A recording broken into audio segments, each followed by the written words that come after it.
એક અમૃતનો પાન પણ કરી રહ્યો છે, જોડે જોડે એનો હિત પણ ચલાવી રહ્યો છે. આનો મહાન સુભગ સંયોગ છે. ઘણી વાર વચન આપણું હિત કરવાનો સાબરનો ત્રાસ થઈ જાય, કંટાળો આવે એવું મને. વચન ઘણી વાર આપણે પ્રિય લાગે, એમાં કઈ તથ્ય ના આવે એવું હતું. આ તો વચન પ્રિય પણ લાગે છે, જોડે તથ્ય આવે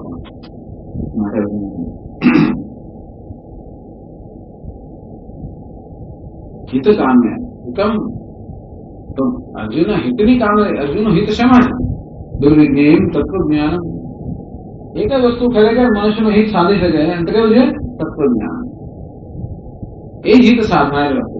નહીં તો આપણે તાત્કાલિક હિત આપણે સાધા કઈ કે બીજી વસ્તુ આપણે કહેતો, પણ પરમ હિત ક્યારે સદાય જ્યારે તત્વજ્ઞાન પ્રાપ્ત થાય.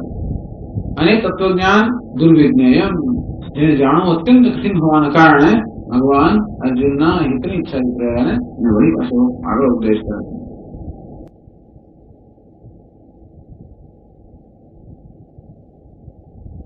કદાચ અર્જુન મને પ્રશ્ન થાય હું થાય એવું લાગતું નથી, પણ કહે છે કે ભગવાન આપના સિવાય અન્ય પણ કોઈ મને આ વસ્તુ કહી શકે છે, એમાં શું છે? અર્થાત એવું કે લખ્યા છે કે આપના વચનથી જ મને તત્વજ્ઞાન થાય, અન્ય પણ કોઈ કહી શકે મને તત્વજ્ઞાન થાય. અને તો પછી આપનું જ વચન મારે સાંભળવું શા માટે? કદાચ અર્જુન એવો પ્રશ્ન કરેલો, અથવા તો એમ કે આગળ આપ કહી ગયા છો ભગવાન, તો વળી પાસે કેમ ફરી કરશો? એવો પ્રશ્ન અર્જુન મનમાં થાય. તો એના ઉત્તરમાં ભગવાન બીજા શ્લોકમાં કહે છે, તો શંકરાચાર્ય કિમર્થમ અહમ વક્ષ્યામિ ઇત્યતઃ આહ કિમર્થમ અહમ વક્ષ્યામિ. હું જ કહું છું એનું શું કારણ? એમ કહી શકાય ભગવાન હું જ કહું છું એનું શું કારણ? તો એનું કારણ તો ગમે ત્યાં જઈશ તો નહીં મળે તને, એટલા માટે કહે છે. આજે મારી પાસે પ્રાપ્ત થવાય એ તને બીજા પ્રાપ્ત થાય નથી. કેમ? એનું કારણ ભગવાન પોતે બીજા શ્લોકમાં નવે વિદુસ્વર ગણાઃ પ્રભવં ન મહર્ષયઃ અહમાદિર્હિ દેવાનાં મહર્ષીણાં ચ સર્વશઃ.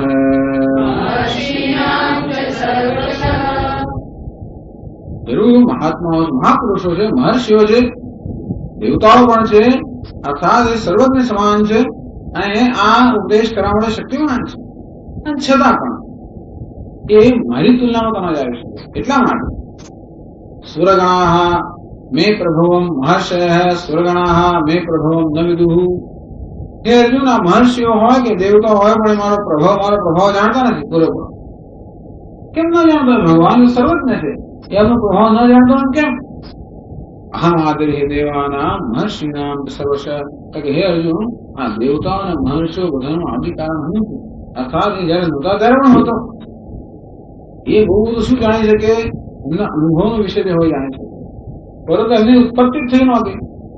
તે વખતે શું હતું એવું તો ના જાણી શકે.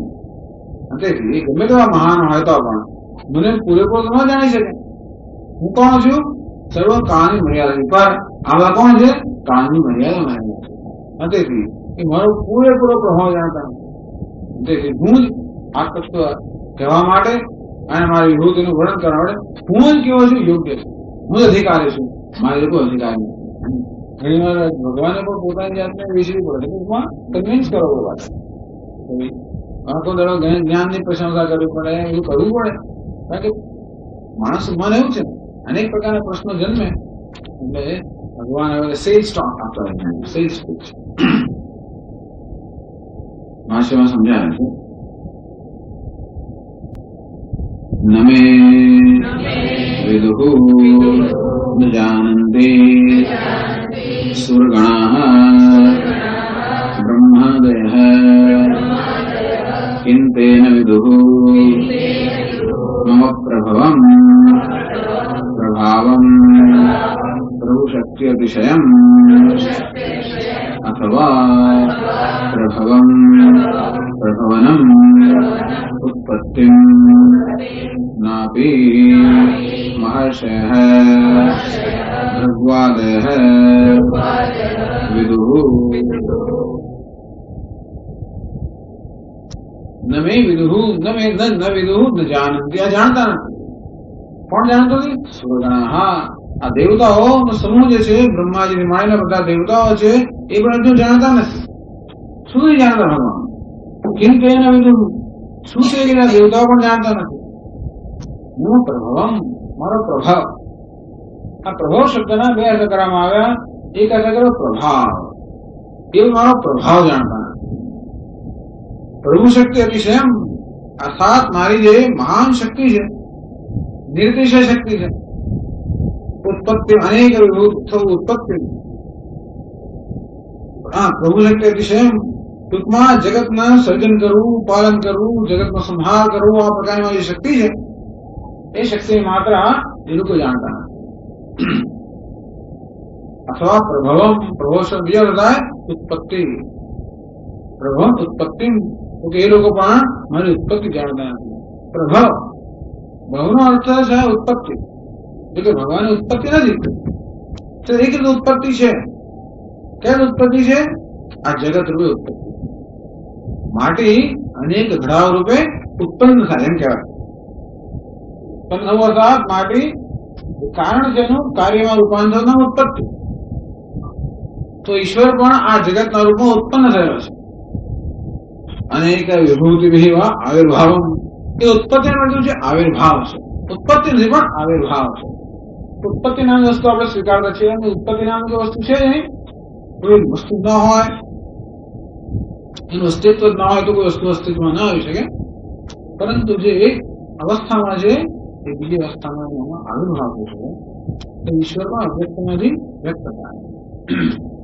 તો એની આ જગત રૂપે અભિવ્યક્તિ, વિવિધ રૂપે અભિવ્યક્તિ, એ તો એને પૂરેપૂરો મહિમા જાણતા નથી. કારણ કે એ જાણવા માટે તો સર્વજ્ઞતા તો જોઈએ, એવી તેની સર્વજ્ઞતા કોઈમાં નથી. આમ બ્રહ્માજીને સર્વજ્ઞ કહેવાય, બ્રહ્માજી આ જગતનું સર્જન કરે છે, છતાં પણ એની સર્વજ્ઞતા આ જગત પૂરતી જ મર્યાદિત છે. હવે તો કોટી કોટી બ્રહ્માંડની સંભાવના માયાની અંદર રહેલી છે. અંદરથી બીજા જયારે કલ્પનું સર્જન થાય બીજા બ્રહ્માજી આવશે તો એને એ જ કલ્પનું જ્ઞાન આવે. ઈશ્વર કેવો છે? અનેક બધા અસંખ્ય કલ્પ, અસંખ્ય એટલે એની કોઈ મર્યાદા જ નથી. એટલા કલ્પ જેનામાં સમાયેલા છે, એવી શક્તિઓ વાળો ઈશ્વર છે.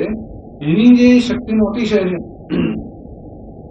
એની વ્યાપકતા, એનું જ્ઞાન, આવી વસ્તુઓ તો દેવતા હોય કે મહર્ષિ હોય, એ બધાના જ્ઞાનની સીમાની પર છે.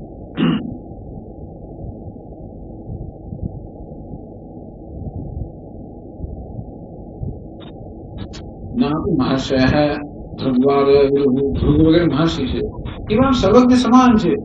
હે અર્જુન, કે મારા ઐશ્વર્યને, તમારા પ્રભાવને પૂરેપૂર, એક પ્રભાવ અંશને જાણે છે, મારા પ્રભાવને પૂરેપૂર જાણતા નથી. કેમ જાણતા નથી? આગળ કહે તસ્માત તેન વિદુઃ ઇતિ ઉચ્યતે.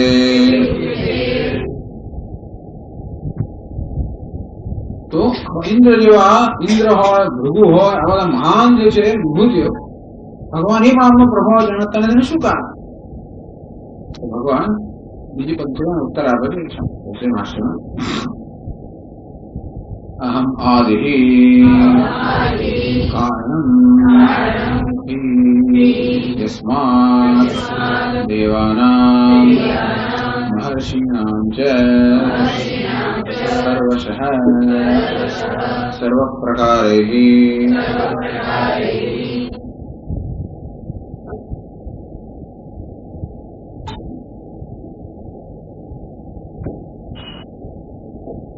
કારણ કે એટલે કારણ, કારણ કે અહમ આદિ, હું જે બધાનો આદિ છું, બધાનું કારણ છે,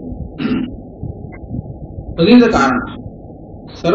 સર્વ પ્રકારે અહમ તેષામ કારણ. આ જે બધા મહાન દેવતાઓ છે, તે આ બધા મહર્ષિઓ છે, બધાનું સર્વ રીતે હું કારણ છું. ઉત્પાદકત્વેન, બુદ્ધ્યાદિ પ્રવર્તકત્વેન, નિમિત્તત્વેન, ઉપાદાનત્વેન. હું જો નિમિત્ત કારણ છું, એનું ઉપાદાન કારણ છું, હું જેમની બુદ્ધિનો પ્રવર્તક છું. એટલે કહે છે ને કે બૃહસ્પતિ ભગવાન આપની સ્તુતિ કરે એનાથી કે આપણે આશ્ચર્ય થવાનું નહીં. બૃહસ્પતિ અર્થાત દેવતાઓના પણ જે ગુરુ છે, જે સર્વજ્ઞ છે, જે વાણીના દેવતા છે ભગવાન, એ આપની સ્તુતિ કરે તો પણ આપણને આશ્ચર્ય થવાનું, આપને આશ્ચર્ય નહીં થાય. કેમ? કારણ કે એની વાણીની પ્રેરણા કરનાર જ આપ છે. બધી આદિ, આમ આદિ બે રીતે કહી શકાય. એક તો જગતનું સર્જન કરનાર અર્થાત દેવતાઓનું સર્જન કરનાર હું છું, ઋષિઓનું સર્જન કરનાર હું છું, હું જેનું નિમિત્ત કારણ છું, મારાથી જ સર્જાયેલા છે, અર્થાત મારા માનસ પુત્રો છે, એ તો આદિ છે, એનું કારણ છે. અને એટલે ઉપાદાન કારણ પણ છું, નિમિત્ત કારણ પણ. આદિ એ જ કરવાનું કે એની જે કઈ પ્રવૃત્તિ છે બધી પ્રવૃત્તિનું પ્રેરક છે. હું ન હોઉં તો એની કોઈ પ્રવૃત્તિ, એનું અસ્તિત્વ શક્ય નથી, એની કોઈ પ્રવૃત્તિ શક્ય નથી. આમ સર્વનો પ્રેરક પણ છે. બુદ્ધ્યાદિ પ્રવર્તકત્વેન ઉત્પાદકત્વેન, ઉત્પન્ન કરનાર, બધાની પ્રવૃત્તિની પ્રેરણા કરનાર, આમ સર્વ રીતે હું એમનો સર્વસાક્ષી છું, હું એમનો અધિષ્ઠાન છું. એ કારણે એ લોકો મને પૂરેપૂરો ન જાણી શકે, મારે એક અંશ ન જાણી શકે, ત્યારે મને પૂરેપૂરો જાણી નહીં શકે. ટૂંકમાં કોઈ મનુષ્ય ઈશ્વરને અભિગણે પૂરેપૂરી ન જાણી શકે. ગમે તેવો માણસ, ગમે તેવો મહાન હોય, છતાં પણ બધું જ્ઞાન આપણું મન વડે થતું હોય છે, અને આ દરેક મનની મર્યાદા હોય છે. કદાચ બધું જાણે તો પણ અત્યારે વર્તમાનમાં જે જાણી શકે, ભૂતકાળ અનાદિ કાળ જે વસ્તુ હતી તે, અને ભવિષ્યમાં જે કંઈ થવાનું છે આવું જાણવું કરવું શક્ય જ નથી. અને માટે ગમે તો મહાન માણસ હતો પણ એનું જ્ઞાન હંમેશા મર્યાદિત રહેવાનું. ટૂંકમાં ઈશ્વરની વિભૂતિ છે અને એક અંશનું જ્ઞાન. સરસ્વતીમાં સદાકાળ લખ્યા કરે તો પણ ભગવાન વિભૂતિનો ક્યારે અંત ના આવે. તો ભગવાન કોણ આપને જાણે છે? આ તો આપને કઈ રીતે જાણવા? તો ત્રીજા શ્લોકમાં એ કહે છે,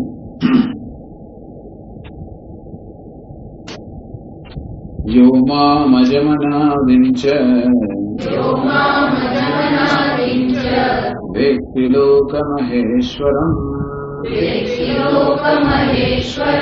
અસંમૂઢસ્સમર્ત્યેષુ સર્વપાપૈઃ પ્રમુચ્યતે.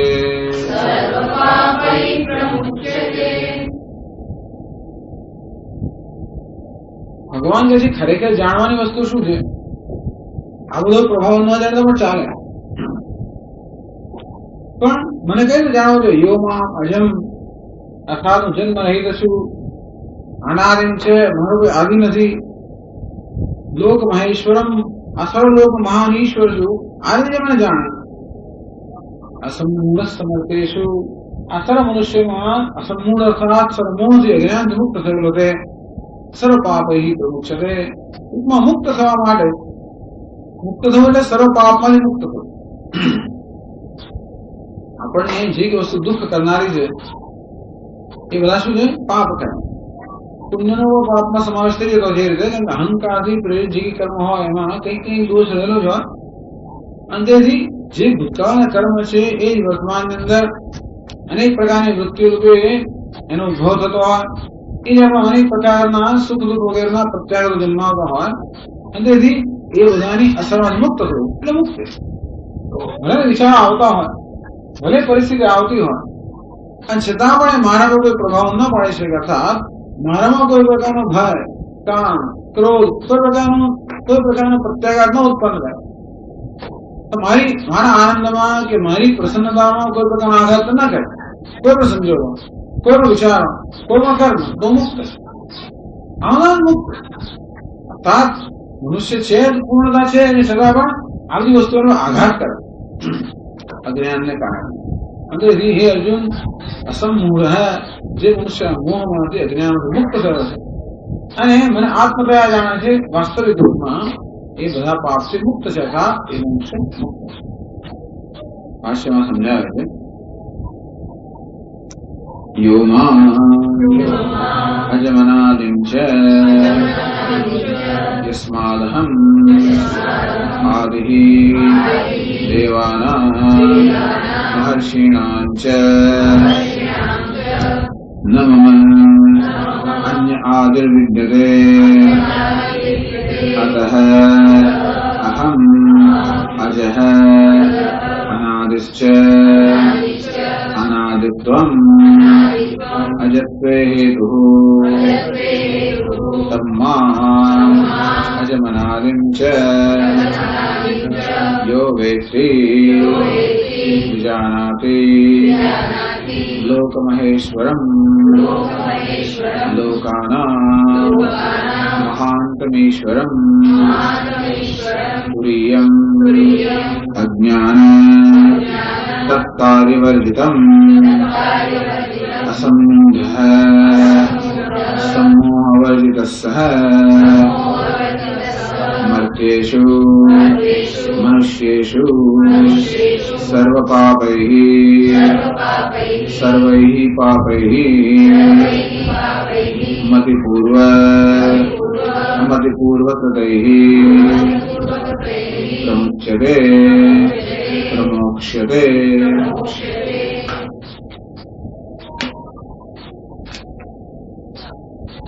भगवान आ विभूति आवश्यक यो मां अजम अनादिम च यस्मादहम आदि देवानां महर्षीणां च कहे हे अर्जुन हूँ जा समग्र जगत નું કારણ છું આ દેવતાઓ મહર્ષિઓ સર્વનું આદિ સ્વરતાનું સર્વનું કારણ છું એનો અર્થ એ કે એ બધાની જયારે ઉત્પત્તિ નથી ત્યારે પણ હતો જ અર્થાત મારો ક્યારેય પણ લય થતો જ નથી હું કેવું છું જેનું ક્યારેય પણ પ્રલય ના થાય ત્યારે જેનો ક્યારે પણ લોપ ના થાય એવું તત્વ જેવું છું એ હંમેશા અસ્તિત્વમાં હોઉં અંતેથી મારો ક્યારે પણ આદિ નથી મારે ક્યારે પણ પ્રારંભ નથી એ આદિનો કે પ્રારંભનો ખ્યાલ ક્યાં હોય કાળના સંદર્ભમાં હોય જે કાળ પણ નથી તો કાળની પણ ઉત્પત્તિ થઈ નથી એવું હું કાળનું અધિષ્ઠાન છું માટે આદિ અંત સર્વ ખ્યાલથી રહિત નમન્યા વિદ્યતે મારું કોઈ આદિ કે મારું કોઈ કારણ નથી આમ દરેક વસ્તુ પર આપણે પૂછી શકીએ કે આ વસ્તુ કેમ છે આ કેમ છે તો કે પ્લાસ્ટિક ને કારણે પેન કેમ છે તો કે પ્લાસ્ટિક ને કારણે પ્લાસ્ટિક કેમ છે તો બીજી વસ્તુના કારણે એ કેમ તો દરેક વસ્તુ શું છે કાર્ય છે દરેક કાર્ય શેને કારણે છે પોતાના કારણ ઘડો કેમ છે માટી માટી કેમ છે પૃથ્વી આમ દરેક વસ્તુ કેમ છે આપણે પૂછી શકીએ આ પૂછતા પૂછતા ગઈ આગળ આગળ જયા જ કરીએ છોડની મર્યાદા ક્યાં આવે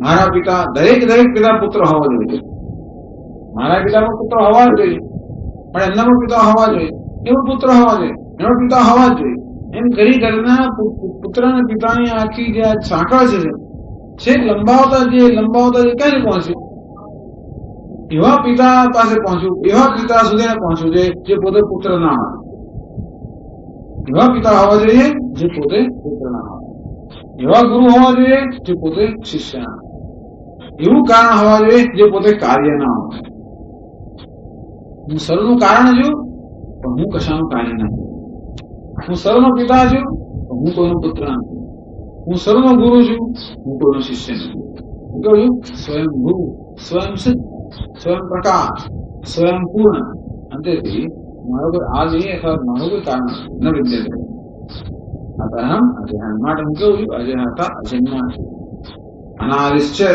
અનાદિત્વમ અજત્વ હેતુમાં હું કેમ અજન્મા છું કારણ કે મારો આદિ નથી જેનો આદિ હોય એનું નામ જ જન્મ અનાદિ પર છે તેથી અજન્મા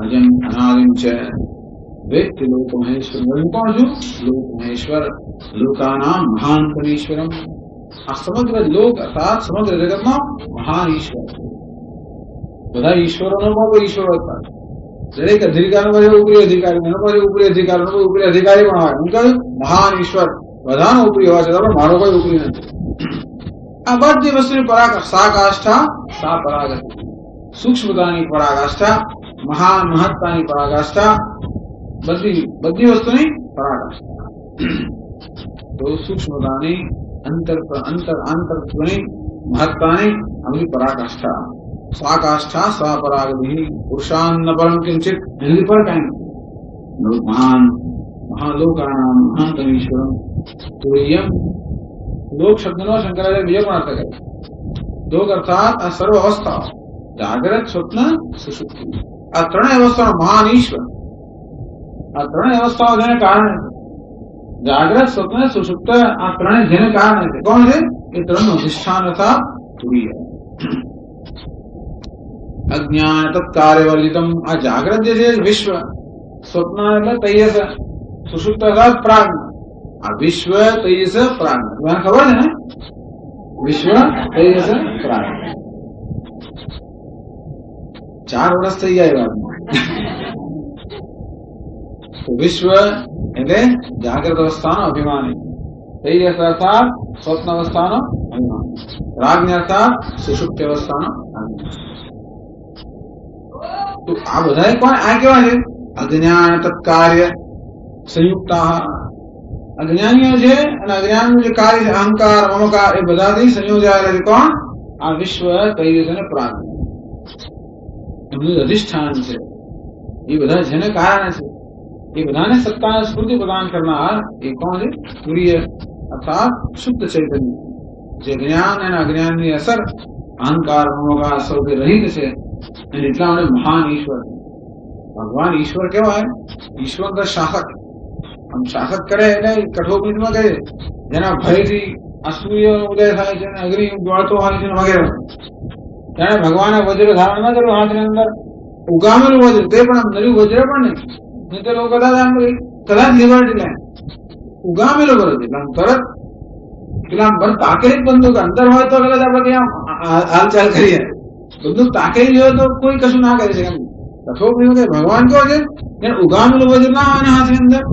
બધા આજ્ઞાંગિક છે ને કેવા બસ નમ્રતાથી આજ્ઞાંગિક પણ કામ કરતા. એ કોણ છે? સર્વનો શાસક. આમ તો બધા શાસકો છે, એ બધાનું શાસક. પણ બધાનું શાસન કરવા માટે એને વજ્રને ઉઘાડવો હાથ દુખી જાય છે, એક દિવસ દુખી જાય. અને બધા ધમકી આપવા માટે આમ જરા થોડુંક ધમકી વગર ક્યારે આપી શકો? કોઈ પ્રકારના જરા કડકાઈ તો ભાવ રાખો ત્યારે. આ ઈશ્વર સામાન્ય ઈશ્વર, બીજા ઈશ્વર એવા હોય, બીજા શાસકો કેવા હોય? ધમકીથી, ભયથી કામ લેતા હોય, પોતાની સત્તાથી એવી જાતની મહત્તા સ્થાપિત કરીને બધા સાથે કામ લેતા હોય, બધાનું નિયંત્રણ કરતા હોય. આ કેવો છે? કોઈ પ્રકારના પ્રયત્ન નિયંત્રણ. મહાન ઈશ્વર એટલે કોઈને ખબર નથી કે છે બધાનું નિયંત્રણ થઈ રહ્યું છે, અને છતાં કોઈને ખબર પણ નથી કે નિયંત્રણ કરનાર કોણ હોય. અર્થાત જેનામાં નિયંત્રણ પણ કરતું હતું નવ માધ્યમ આવી ગયું. નચમામ તાની કર્માણી હું સર્જન કરું છું, પાલન કરું છું, લય કરું છું, હે ધનંજય કોઈ કર્મ મને લેપાયમાન થતા નથી. ઉદાસીન વદાસીનમ અસક્તમ તેષુ કર્મ છું. આ બધા કર્મ થઈ રહ્યા ત્યારે પણ હું ઉદાસીન છું, મારી સન્નિધિમાં સર્વ થઈ રહ્યું છે. આ ભગવાનની સન્નિધિ પૂરતી છે આ પ્રકૃતિને પ્રેરિત કરવા માટે. એટલે મહાન ઈશ્વર કે એટલે હું કહું છું ખરેખર સન્નિધિ સ્વરૂપ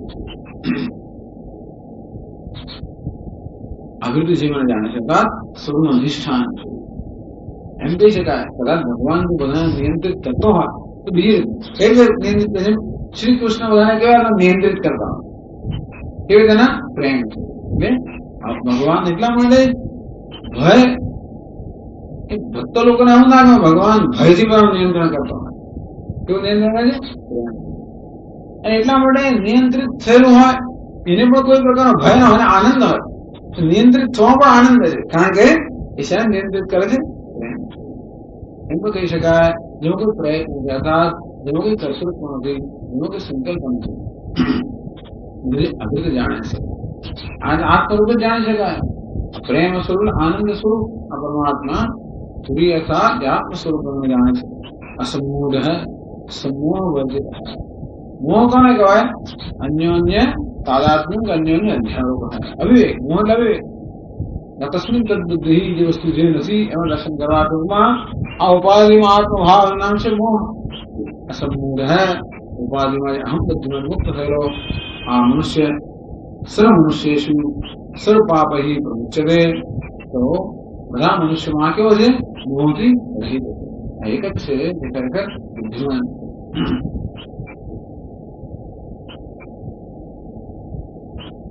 સર્વ પાપૈ પ્રમુચ્યતે. જે કે પાપ હોય બધા પાપ છે મુક્ત થઈ જાય. મતિપૂર્વક અમતિપૂર્વક થતે. એ માણસ જાણીને પાપ કરે તો એને પાપ ચોંટતું નથી. કેમ નહીં? કારણ કે કરતું તો બુદ્ધિ નથી, એટલે કશું કરતો જ નથી. પાપ એ કરતો હોય કે પુણ્ય કરતો હોય એ તો બીજા જે હંમેશા જોનારા લોકો છે બીજા એની દ્રષ્ટિમાં છે, પોતાની દ્રષ્ટિમાં તો કઈ કરતો જ નથી. નૈવ કુર્વન ન કારયન. આમ આ મનુષ્ય ઉપાધિમાં અહંભાવ મુક્ત થાય, મારા આત્મ સ્વરૂપ દર્શન કરે, કર્તૃત્વ ભોક્તૃત્વ આ બધામાંથી મુક્ત થઈ જાય છે. એટલે પાપ આપણને સર્વ પ્રકારના બંધનમાંથી મુક્ત થયું. આગળ કહ્યું પ્રમાણે આ બધા વસ્તુમાંથી એની પ્રભાવ નથી. ટૂંકમાં કોઈ પ્રકારના કર્મ, કોઈ પણ સંજોગો, કોઈ વસ્તુ અર્થાત એની પૂર્ણતામાં એના આનંદમાં કે પ્રસન્નતામાં કોઈ પ્રકારનો અવરોધ ન લાવી શકે. પ્રમુચ્યતે પ્રકર્ષેણ મુચ્યતે પ્રમુચ્યતે. એટલે આ રીતે ભગવાન કે મને જાણવાનું છે, અને વિભૂતિનું જ્ઞાન છે કે આ પ્રકારના જ્ઞાન માટે હું સાધન છું. પેલા ભગવાનની વિભૂતિનું જ્ઞાન થાય, પછી એમાં જે નિરૂપાધિક સ્વરૂપ છે હું આત્મ સ્વરૂપ જ્ઞાન થાય. એટલે એ હું જ છું, મારું સ્વરૂપ, મારો આત્મા છે. આ જયારે જ્ઞાન થાય ત્યારે એ મનુષ્ય સર્વબંધન.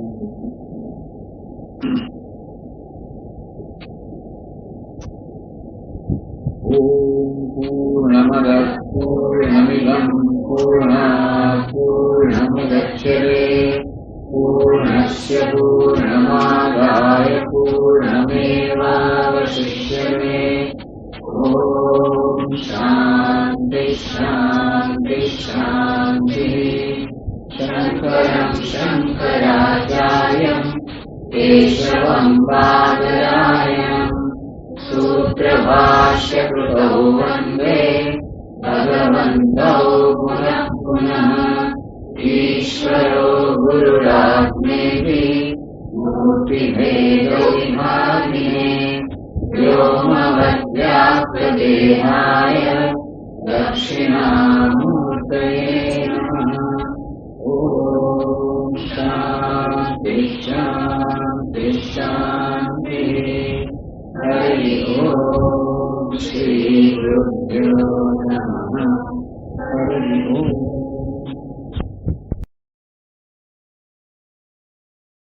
ઓમ નારાયણ પરો વ્યક્તાત.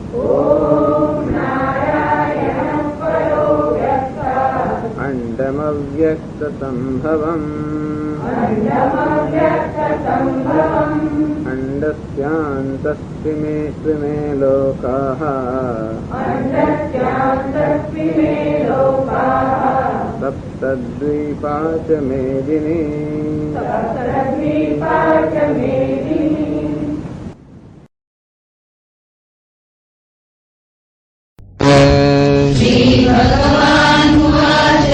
भूय एव महाबाहो शृणु मे परमं वचः. यत्तेऽहं प्रीयमाणाय वक्ष्यामि हितकाम्यया.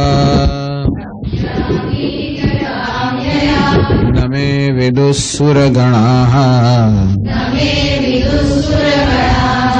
प्रभवं न महर्षयः. अहमादिर्हि देवानां महर्षीणां च सर्वशः. यो मामजमनादिं च वेत्ति लोकमहेश्वरम्. असम्मूढः समर्थ्येषु सर्वपापैः प्रमुच्यते. श्री भगवान वाचे આમ 7મા અને 9મા અધ્યાયની અંદર પોતાના સ્વરૂપનું તત્વનું નિરૂપણ કર્યું, સવિશેષ અને નિર્વિશેષ, અને જોડે જોડે પોતાની વિભૂતિનું પણ નિરૂપણ કર્યું. 7મા અધ્યાયમાં એવી વિભૂતિનું વર્ણન કર્યું જે ભગવાનના સવિશેષ સ્વરૂપને જાણવામાં ઉપયોગી થઈ પડે. 9મા અધ્યાયમાં નિર્વિશેષ તત્વનું નિરૂપણ કર્યું અને એવી વિભૂતિનું વર્ણન કર્યું જે નિર્વિશેષ તત્વના જ્ઞાન માટે ઉપયોગી બને. હવે ભગવાન એમ લાગે છે કે એ વિભૂતિઓનું જ્ઞાન એ રીતે ઈશ્વરનું જ્ઞાન પ્રાપ્ત કરવા માટે પણ અથવા તો જે રીતે 7મા અને 9મા અધ્યાયમાં વિભૂતિનું વર્ણન કરવામાં આવ્યું એ રીતે પણ ઈશ્વરના દર્શન કરવા માટે જે પ્રકારની માનસિક અવસ્થા જોઈએ એ વ્યવસ્થા જેની પાસે ન હોય, અર્થાત જેનું મન આ રાગ દ્વેષ વગેરેથી કલુષિત થયું હોય એમને એ રીતે પણ ભગવાનના દર્શન કરવા મુશ્કેલ છે. અંતેથી હજી જન્મનો રાગ દ્વેષ છે, પરંતુ જે મુમુક્ષુઓ છે અર્થાત એ મોક્ષની ઈચ્છા ધરાવે છે, જ્ઞાનની ઈચ્છા ધરાવે છે અને છતાં હજી રાગ દ્વેષ મુક્ત થવાનું છે, તો એના માટેનો માર્ગ બતાવ્યો કર્મયોગ અને જોડે જોડે ઉપાસના અર્થાત ભગવાનનું ધ્યાન. આ કર્મયોગ એ ભગવાનની પૂજા છે શરીરના સ્તર પર થતી, અને ઉપાસના એ ભગવાનની પૂજા છે માનસિક સ્તર પર થતી. ટૂંકમાં આ પણ એક કર્મયોગનો બીજો તબક્કો કહી શકાય. કર્મયોગમાં મુખ્યત્વે કર્મ શરીરના સ્તરે થતું હોય, ઉપાસનામાં કર્મ મનના સ્તરે થતું હોય. એ બંનેમાં ભગવાનની ઉપાસના છે, પૂજા છે. તો આજે 7 થી 12 અધ્યાય છે આજે એમાં મુખ્યત્વે ઉપાસના પર વધારે ધ્યાન આપવામાં આવ્યું છે. પહેલાથી 6 અધ્યાયની અંદર કર્મ પર ધ્યાન આપવામાં આવ્યું. આ 7 થી 12 અધ્યાયમાં ઉપાસના પર ઈશ્વરના ધ્યાન એના માટે એના પર વધારે ભાર આપવામાં આવ્યો છે. અંતેથી કેશુ કેશુ ભાવેશુ ચિંત્ય ભગવાન. તો આપણામાં રાગ દ્વેષ હોય, અંતેથી સર્વત્ર ઈશ્વરના દર્શન ન કરી શકતા હોઈએ તો પછી ભગવાનની એવી વિભૂતિ હોય જેના ચિંતનથી આપણા રાગ દ્વેષ આપોઆપ જ દૂર થઈ જાય અને ભગવાનની વિભૂતિનું કે ભગવાન આપણે ધ્યાન કરી શકીએ એ પ્રકારની વિભૂતિ એ પણ કહેવી જોઈએ કે ભગવાન દરેક સ્તરના અધિકારીને જાણે સંબોધતા હોય. સાથે સાથે ઈશ્વર તત્વનું નિરૂપણ થઈ ગયું 7મા અધ્યાયમાં થયું, 9મા અધ્યાયમાં 8મા અધ્યાયમાં પણ થયું, 9મા અધ્યાયમાં પણ થયું. અને છતાં પણ એ જાણવું અત્યંત કઠિન હોવાના કારણે વળી પાછા ભગવાન બીજી રીતે એ તત્વનું નિરૂપણ પણ કરે છે. એ 10મો અધ્યાય વિભૂતિ યોગ છે, એમાં ભગવાનનું સ્વરૂપ શું છે અને ભગવાનની વિભૂતિ શું છે એ બંનેનું નિરૂપણ છે. ભૂય મહાબાહો શૃણુ મે પરમં વચઃ યત્તેહમ પ્રિયમાણાય વક્ષ્યામિ હિતકામ્યયા. અર્જુનને સંબોધને ભગવાન કહે, હે મહાબાહુ, મારું આ પરમ વચન તું શ્રવણ કર, સાવધાનીથી શ્રવણ કર. મારું વચન કેવું છે? પરમ વચન. સાંભળ, વચન પરમ છે કારણ કે એનાથી પરમાત્મા તત્વનું નિરૂપણ થાય છે. અને તેથી હે અર્જુન સાવધાની સાંભળ. યત્તેહમ પ્રિયમાણાય, કારણ કે તું મારા પર અત્યંત પ્રેમ ધરાવે છે, મારા પર અત્યંત પ્રેમ રાખનારા તને હું સંભળાવું છું. ભગવાન હું જોઈ શકું છું કે કેવા પ્રેમથી તું આ શ્રવણ કરી રહ્યો છે અને શ્રવણથી કેવો તને આનંદ આવી રહ્યો છે. અને માટે આ મારા પર અત્યંત પ્રેમ ધરાવનાર એવા તને હિત કામ્યા, તારા હિતની કામનાથી, તારા હિતની ઈચ્છાથી પ્રેરાઈને હું આ વચન જે કહું છું એ સાવધાન થઈને સાંભળ. વિષય બદલાય એટલે શ્રવણ. અને હે અર્જુન, વળી આ વિષયમાં પ્રવચન આપવા માટે કે આ વિષયનો ઉપદેશ આપવા માટે મારા સિવાય બીજું કોઈ એવું ઉત્તમ અધિકારી તને મળશે નહીં. મારે જો કોઈ ઉત્તમ અધિકારી તને નહીં મળે. નમે વિદુઃ સુરગણાઃ પ્રભવં ન મહર્ષય. અરે મોટા મોટા દેવતાઓ કે મોટા મહર્ષિઓ પણ આ મારા પ્રભાવને પૂરેપૂરો જાણતા નથી. સર્વજ્ઞ સમાન છે, ખૂબ ખૂબ જ્ઞાન ધરાવનારા છે, અને છતાં પણ મારા પ્રભાવને પૂરેપૂરો જાણતા નથી. એનું શું કારણ? અહમ આદિર્હિ ભૂતા અહમ આદિર્હિ દેવાનામ મહર્ષિણામ ચ સર્વશઃ. કે હે અર્જુન, આ દેવતાઓ અને મહર્ષિઓની ઉત્પત્તિ મારામાંથી થઈ છે. અર્થાત એ તો મારે એક અંશ સમાન છે. તે અંશ હોય એ ક્યારે પણ પૂર્ણનું જ્ઞાન ન પામી શકે. આપણે અંશ છે ઉપાધિની દ્રષ્ટિએ, તત્વની દ્રષ્ટિએ, ઉપાધિની દ્રષ્ટિએ. અને આપણું મન કેવું છે? અત્યંત અલ્પ છે. અને એ અલ્પ મનથી આપણે કેટલું સમજી શકીએ, કેટલું જાણી શકીએ એ મર્યાદા જ રહેવાનું. મહર્ષિઓની બુદ્ધિ છે એ ખૂબ વિશાળ છે, અને છતાં પણ અનંતની તુલનામાં તો અલ્પ જ છે. દેવતાઓની બુદ્ધિ તો એથી પણ વધારે વિશાળ હોય, અને છતાં ઈશ્વર જે સર્વજ્ઞ છે એ અનંતની તુલનામાં એ પણ અલ્પ જ રહેવાની. અંતેથી એવી અલ્પ બુદ્ધિથી જરૂર એમને પણ ઘણું બધું જ્ઞાન છે, અને છતાં પણ એમને મારી વિભૂતિનું, મારા પ્રભાવનું હું કેમ જગતનું સર્જન કરું છું, પાલન કરું છું, લય કરું છું, પ્રવેશ કરું છું? આ પ્રવેશ આ બધી ભગવાનની વિભૂતિ છે. એ બધાનું એમને પૂરેપૂરું જ્ઞાન નથી. અને માટે હે અર્જુન, તું બરાબર મારી પાસેથી સાંભળ. ભગવાન આપનું આ પ્રકારનું જ્ઞાન પ્રાપ્ત કરવું તો એનાથી શું ફાયદો થાય? યો મામ અજમનાદિમ છે વેત્તિ લોક મહેશ્વરમ. જયારે તો મને જાણે છે વેત્તિ, અજમ, હું અજન્મા છું, અનાદિ છું, અર્થાત મારો કોઈ આદિ નથી. હું સર્વનો આદિ છું. મારામાંથી સર્વની ઉત્પત્તિ થઈ છે, તો મારી ઉત્પત્તિ કશામાં નથી. હું સ્વયંભૂ છું, સ્વયં સિદ્ધ છું. આ રીતે જે મને જાણે છે. અજય અર્થાત મારો જન્મ નથી, એટલે મારો કોઈ વિકાર નથી. આ સર્વ વિકારશીલ તત્વમાં હું કેવો છું? નિર્વિકાર છું. અર્થાત સર્વ વિકારશીલ તત્વનું અધિષ્ઠાન હું નિર્વિકાર છું. એ રીતે મને જાણે છે. આમ જે નિર્વિકાર, અજય એટલે જન્મરહિત. જન્મ ના હોય ત્યાં બીજા બધા વિકારો પણ ના હોય. જન્મ પછી વૃદ્ધિ, અપક્ષય વગેરે આ બધા વિકારો વિનાશ બધું ક્યારે થાય? જન્મ થાય ત્યારે. ભગવાન અજન્મા છે, અર્થાત નિર્વિકાર છે, સર્વ વિકારથી પર છે, એટલે આત્મ સ્વરૂપ છે. આ ભગવાનનું જે નિર્વિશેષ સ્વરૂપ એને આત્મદયા જ જાણવાનું હોય. ભગવાનનું જે સવિશેષ સ્વરૂપ છે, ભગવાનનું જે સાકાર સ્વરૂપ છે, એ કેમ જાણવાનું હોય? એ હંમેશા આપણે અન્ય રીતે જાણવાનું હોય. એ ધ્યાનનો વિષય છે. ત્યારે ભગવાનનું નિર્વિશેષ સ્વરૂપ છે એ આત્મદયા જાણવાનું હોય. એ આત્મા જ છે. આ રીતે જે મને આત્મ સ્વરૂપે જાણે છે, અર્થાત જે પોતાના આત્માને આ રીતે જાણે છે કે પોતે અજન્મા છે, નિર્વિકાર છે, સર્વલોક મહેશ્વરમ, આ સર્વલોકનો મહાન ઈશ્વર, સર્વલોકનું અધિષ્ઠાન. જેમાં રજ્જુ એ સર્પનો ઈશ્વર છે, સર્પનો ઈશ્વર છે. રજ્જુ સર્પનો ઈશ્વર છે. કઈ રીતે? ઈશ્વર કોણ? એટલે શાસક. આ રજ્જુ દોરડું સાપનું શાસક છે. સર્પને સ્વતંત્રતા નથી.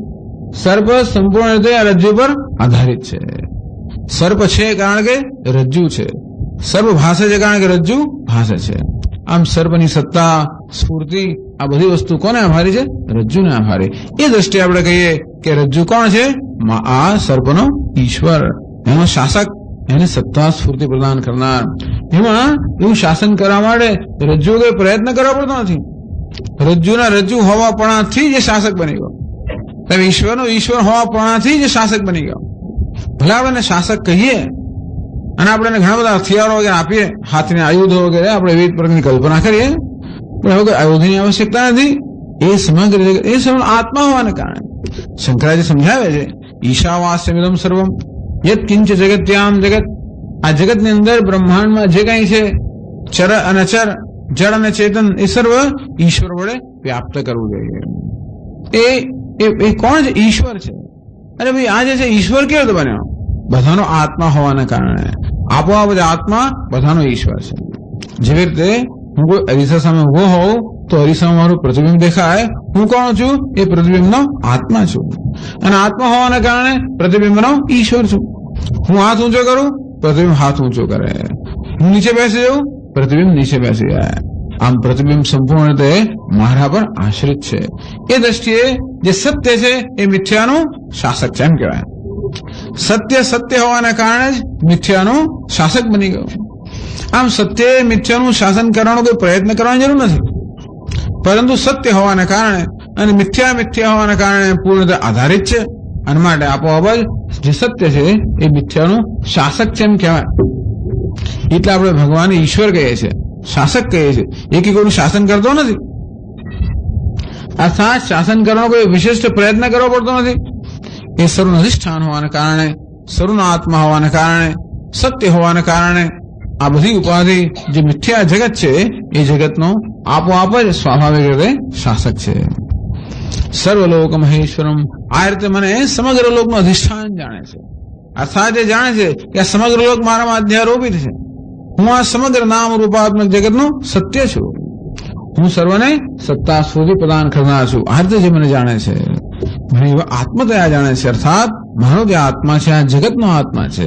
આ મારો આત્મા માત્ર એક શરીરનો આત્મા નથી, સમગ્ર જગતનો આત્મા છે. હું માત્ર એક શરીરનો આધાર નથી, આ ચૈતન્ય સમગ્ર જગતનો આધાર છું. એટલે જાણે છે. અસમૂઢ એ સર્વ મોહમાંથી મુક્ત થઈ ગયો. મોહ કોને કહેવાય? પોતાની જાતને માત્ર વ્યક્તિગત ઉપાધિનો આત્મા માનવાનું નામ મોહ. અને વ્યક્તિગત ઉપાધિની બધી મર્યાદાઓ પોતાની માનવી એના મોહ. અને જયારે જ્ઞાન થાય કે નહીં, મારું અસ્તિત્વ કોઈ એક ઉપાધિમાં મર્યાદિત નથી, હું તો સમગ્ર જગતનો આત્મા છું. અને તો આ મનુષ્ય અસમૂળ એના મોહમાંથી મુક્ત થઈ ગયો.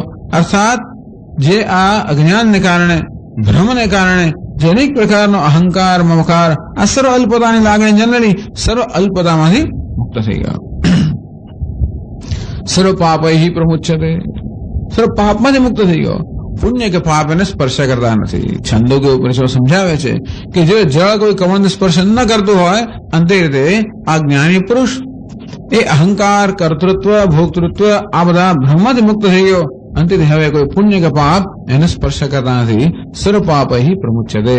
હે અર્જુન, આ રીતે મારા જ્ઞાનથી, એટલે વિભૂતિનું જ્ઞાન શેને માટે છે? સવિશેષ પરમાત્માનું જ્ઞાન શેને મળે છે? જેથી જે નિર્વિશેષ પરમાત્મા છે એને આત્મતયા જાણી શકાય.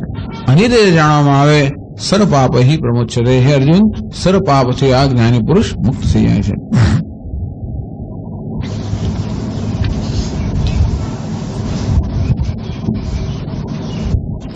સર્વલોક મહેશ્વરમ, ભગવાને કહ્યું 3 શ્લોકમાં, સર્વલોકનો મહાન ઈશ્વર છે.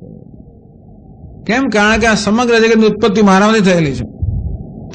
આ બાહ્ય જગત છે એ પણ મારામાંથી ઉત્પન્ન થયું છે. જે આંતરિક જગત છે એ પણ મારામાંથી જ ઉત્પન્ન થયેલું છે. હું સર્વનું ઉપાદાન કારણ છું. જેમ સુવર્ણ બધા અલંકારોનું ઉપાદાન કારણ છે. ભલે અલંકારોનો આકાર ભિન્ન ભિન્ન હોય, પણ એ બધા શેમાંથી ઉત્પન્ન થયા? સુવર્ણમાંથી. સુવર્ણ બધાનો અધિષ્ઠાતા છે. સુવર્ણ બધા અલંકારોનો મહાન ઈશ્વર છે. કારણ કે અલંકારો સુવર્ણ વગર સંભવી ન શકે. મહાન ઈશ્વરનો આવો જ અર્થ. ઉપાદાન કારણ એ કાર્યનું ઈશ્વર છે.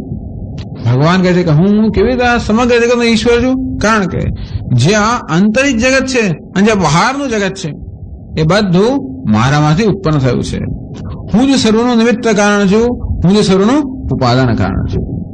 આમ તો 7મા અધ્યાયમાં ભગવાને કહેલું, મત્તઃ પરતરમ નાન્યત કિંચિત અસ્તિ ધનંજય.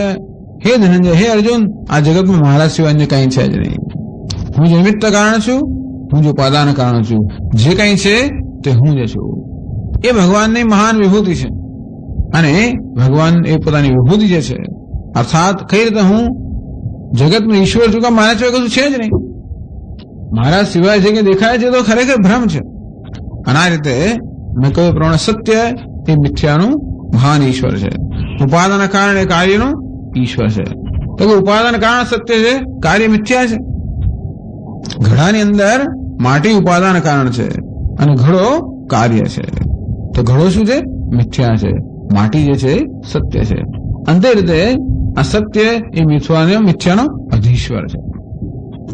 તો ભગવાન કહે છે પછીના શ્લોકોમાં કે કેવી રીતે આપણું જે આંતરિક જગત છે, જે અનેક પ્રકારના વિચારોનું બનેલું છે, એની પણ ઉત્પત્તિ શામાંથી રહી છે?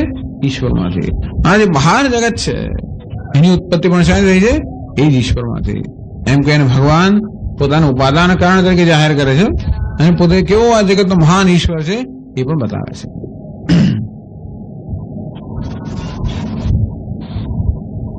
અને તેથી 4થા શ્લોકમાં કહે છે, અથવા એની પહેલા કહે છે, 4થા શ્લોકની આગળ કહે છે,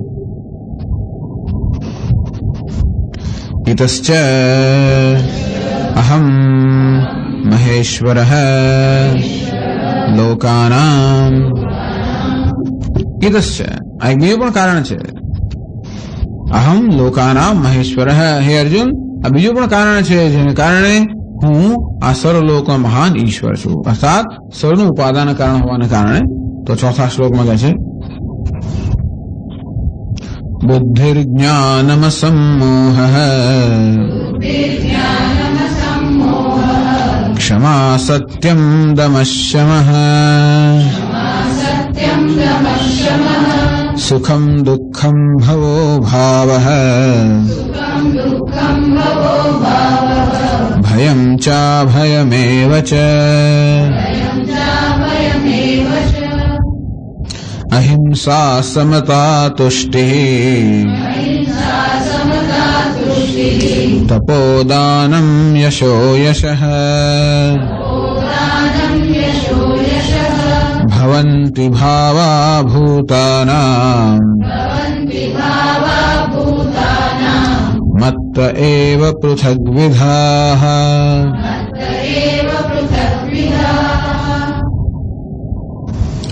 बुद्धि ज्ञान असमोह क्षमा सत्यम दमः शमः सुखम दुःखम भवः अभावः भयम अभय अहिंसा समता तुष्टि तपः दानम यशः अयशः आ બધા જે ભાવ આપણા અંતઃકરણની અંદર જે ભિન્ન ભિન્ન પ્રકારના ભાવ જન્મે છે, જે ભિન્ન ભિન્ન પ્રકારની વૃત્તિઓ જન્મે છે, ભિન્ન ભિન્ન પ્રકારના વિચારો જન્મે છે, ભિન્ન ભિન્ન પ્રકારની ભાવનાઓ જન્મે છે, ભગવાન કહે છે કે મત્ત એવ પૃથગ્વિધાઃ ભાવાઃ, આ બધી ભિન્ન ભિન્ન પ્રકારની વૃત્તિઓ એનો ઉદ્ભવ મારામાંથી થયેલો છે.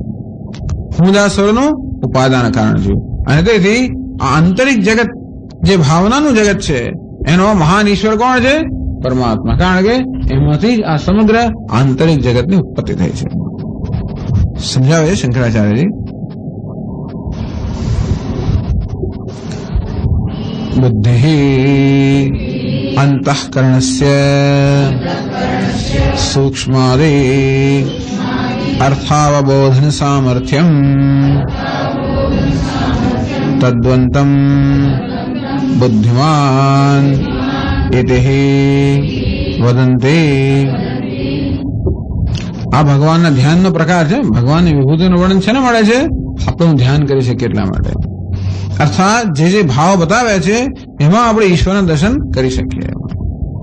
તો આગળ જઈને ભગવાન આ જગતની અંદર જે એમની વિભૂતિનો વિસ્તાર છે એની વાત કરશે. અત્યારે આ પણ ભગવાનની વિભૂતિ જ છે કે આપણા મનની આ ભિન્ન ભિન્ન વૃત્તિઓનો ઉદ્ભવ ઈશ્વરમાંથી થયેલો છે અને માટે ઈશ્વર જ આ ભિન્ન ભિન્ન વૃત્તિઓ રૂપે આપણે સમક્ષ ઉપસ્થિત થતા હોય છે. એટલા માટે આ બધી વૃત્તિઓને આપણે સમજીએ, બાકી કઈ જરૂર નથી. આ તો જે બધી વૃત્તિઓ એમાં જ કહી શકાય. જેટલા મનમાં વિચારો છે બધા મારા બધી જેમ એવું કર્યું તો પણ ચાલે. તો ભગવાન વિચારનો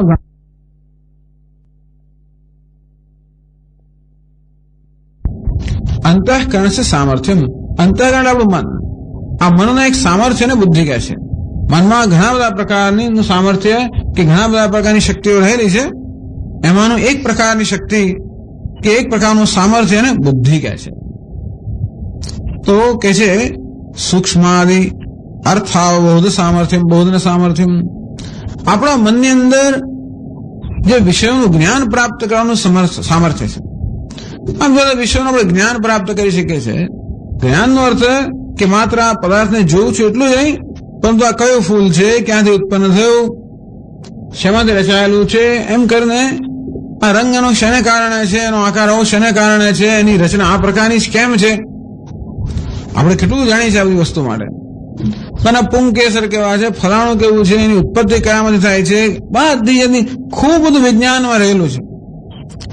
આમ દરેક પદાર્થ માત્ર આપણે જોઈએ એટલું જ પૂરતું નથી, પરંતુ દરેક પદાર્થમાં ખૂબ બધી સૂક્ષ્મ આખી એક રચના રહેલી છે. તો આ બધો પ્રકારની આ સૂક્ષ્મ જે રચનાઓ સર્વત્ર રહેલી છે એ રચનાઓનું જ્ઞાન પ્રાપ્ત કરવાનું સામર્થ્ય છે મનુષ્યની બુદ્ધિમાં. બીજા બધા તો ફૂલને જુએ, એને સૂંઘે બીજા પ્રાણીઓ ખાઈ જાય, ગમે તે કરે, એનો ઉપયોગ કરે એમની દ્રષ્ટિએ, તો એથી વધારે કઈ જાણતા નથી આપણે જાણીએ છીએ ત્યાં સુધી. પણ મનુષ્ય તો શું જાણે છે? સૂક્ષ્માદિ અર્થાવબોધ સામર્થ્યમ. આ ટેબલમાં તો ટેબલ છે એટલું જ નથી, પણ અનેક બધા અણુઓનું બનેલું છે. પહેલા તો લાકડાનું બનેલું છે, લાકડું અનેક અણુઓનું બનેલું છે, એ અનેક પરમાણુઓનું બનેલું છે, એ અનેક બીજાણુઓનું બનેલું છે, એમ કરીને સૂક્ષ્મથી સૂક્ષ્મ. આમ દરેક પદાર્થનું એ સૂક્ષ્મ તત્વ છે. એ સૂક્ષ્મ તત્વને જાણવાની કે સમજવાની જે શક્તિ છે એનું નામ છે બુદ્ધિ.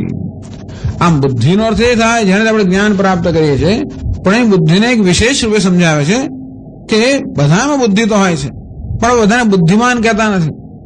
બુદ્ધિમાન કોને કહેવાય? જેનામાં બુદ્ધિ છે એનું નામ બુદ્ધિમાન. તો કે નહીં, આ માન પ્રત્યે લગાવે મતો પ્રત્યે જેનામાં બુદ્ધિનો પ્રકર્ષ છે, અર્થાત જેનામાં બુદ્ધિનો કઈ પ્રકર્ષ છે, બુદ્ધિની ઉત્કૃષ્ટતા છે, એને આપણે બુદ્ધિમાન કહીએ. અને તેથી મનુષ્યની બુદ્ધિમાં રહેલી ઉત્કૃષ્ટ શક્તિ છે, જેને કારણે એ સૂક્ષ્મ પદાર્થોનું જ્ઞાન પ્રાપ્ત કરી શકે છે. અને સૂક્ષ્મ તત્વ કયું છે? આત્મા. અને તેથી આત્મા વગેરે તત્વનું જ્ઞાન પ્રાપ્ત કરી શકવાની જે મનુષ્યમાં શક્તિ છે એ શક્તિને બુદ્ધિ કહેવામાં આવે છે. શા માટે ભગવાન શંકરાચાર્ય પૂછીએ કે બુદ્ધિ શબ્દનો અવાજ આપ કેમ કરો છો? તો કહે છે તદ્વંતમ હિ બુદ્ધિમાન નથી વદંતી. કારણ કે આપણે પણ આપણા સામાન્ય વ્યવહારની અંદર બુદ્ધિમાન કોને કહીએ? ધનવાન કોને કહીએ? 2-5 રૂપિયા ખિસ્સામાં ધનવાન ના કહીએ. જેની પાસે થોડાક લાખ રૂપિયાને આપણે ધનવાન કહીએ. અર્થાત ધન હોવું એટલું પૂરતું નથી. ધન પ્રચુર માત્રામાં હોવું ત્યારે આપણે ધનવાન કહીએ. એમ બુદ્ધિ હવે એટલું પૂરતું નથી. બુદ્ધિ પ્રચુર માત્રામાં હોય તો એ પ્રકારની જે સૂક્ષ્મ જ્ઞાન પ્રાપ્ત કરવાની શક્તિનું નામ છે બુદ્ધિ. એટલે બુદ્ધિ શું છે? કરણ છે, સાધન છે. એ કરણ કે સાધનની મદદથી આપણે શું થાય? જ્ઞાન. એની વાત હવે કરે છે.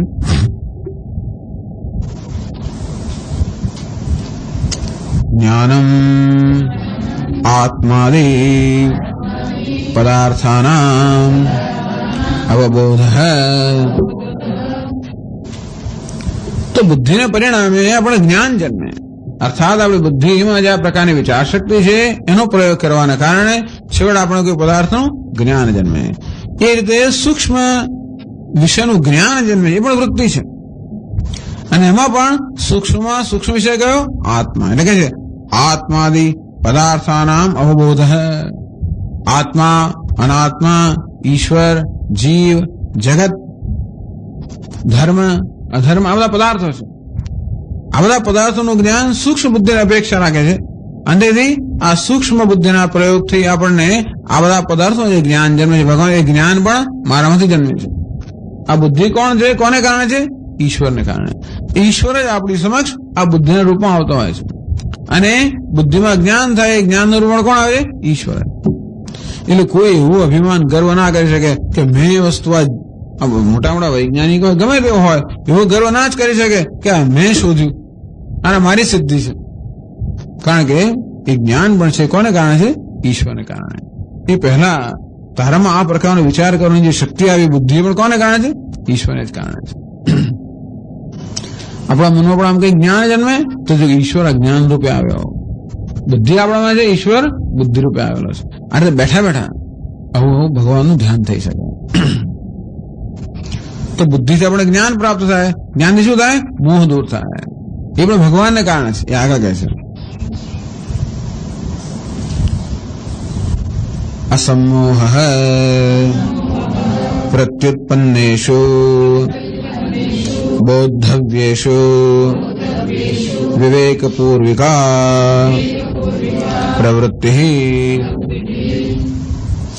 મોહ, સમોહ, અસમોહ.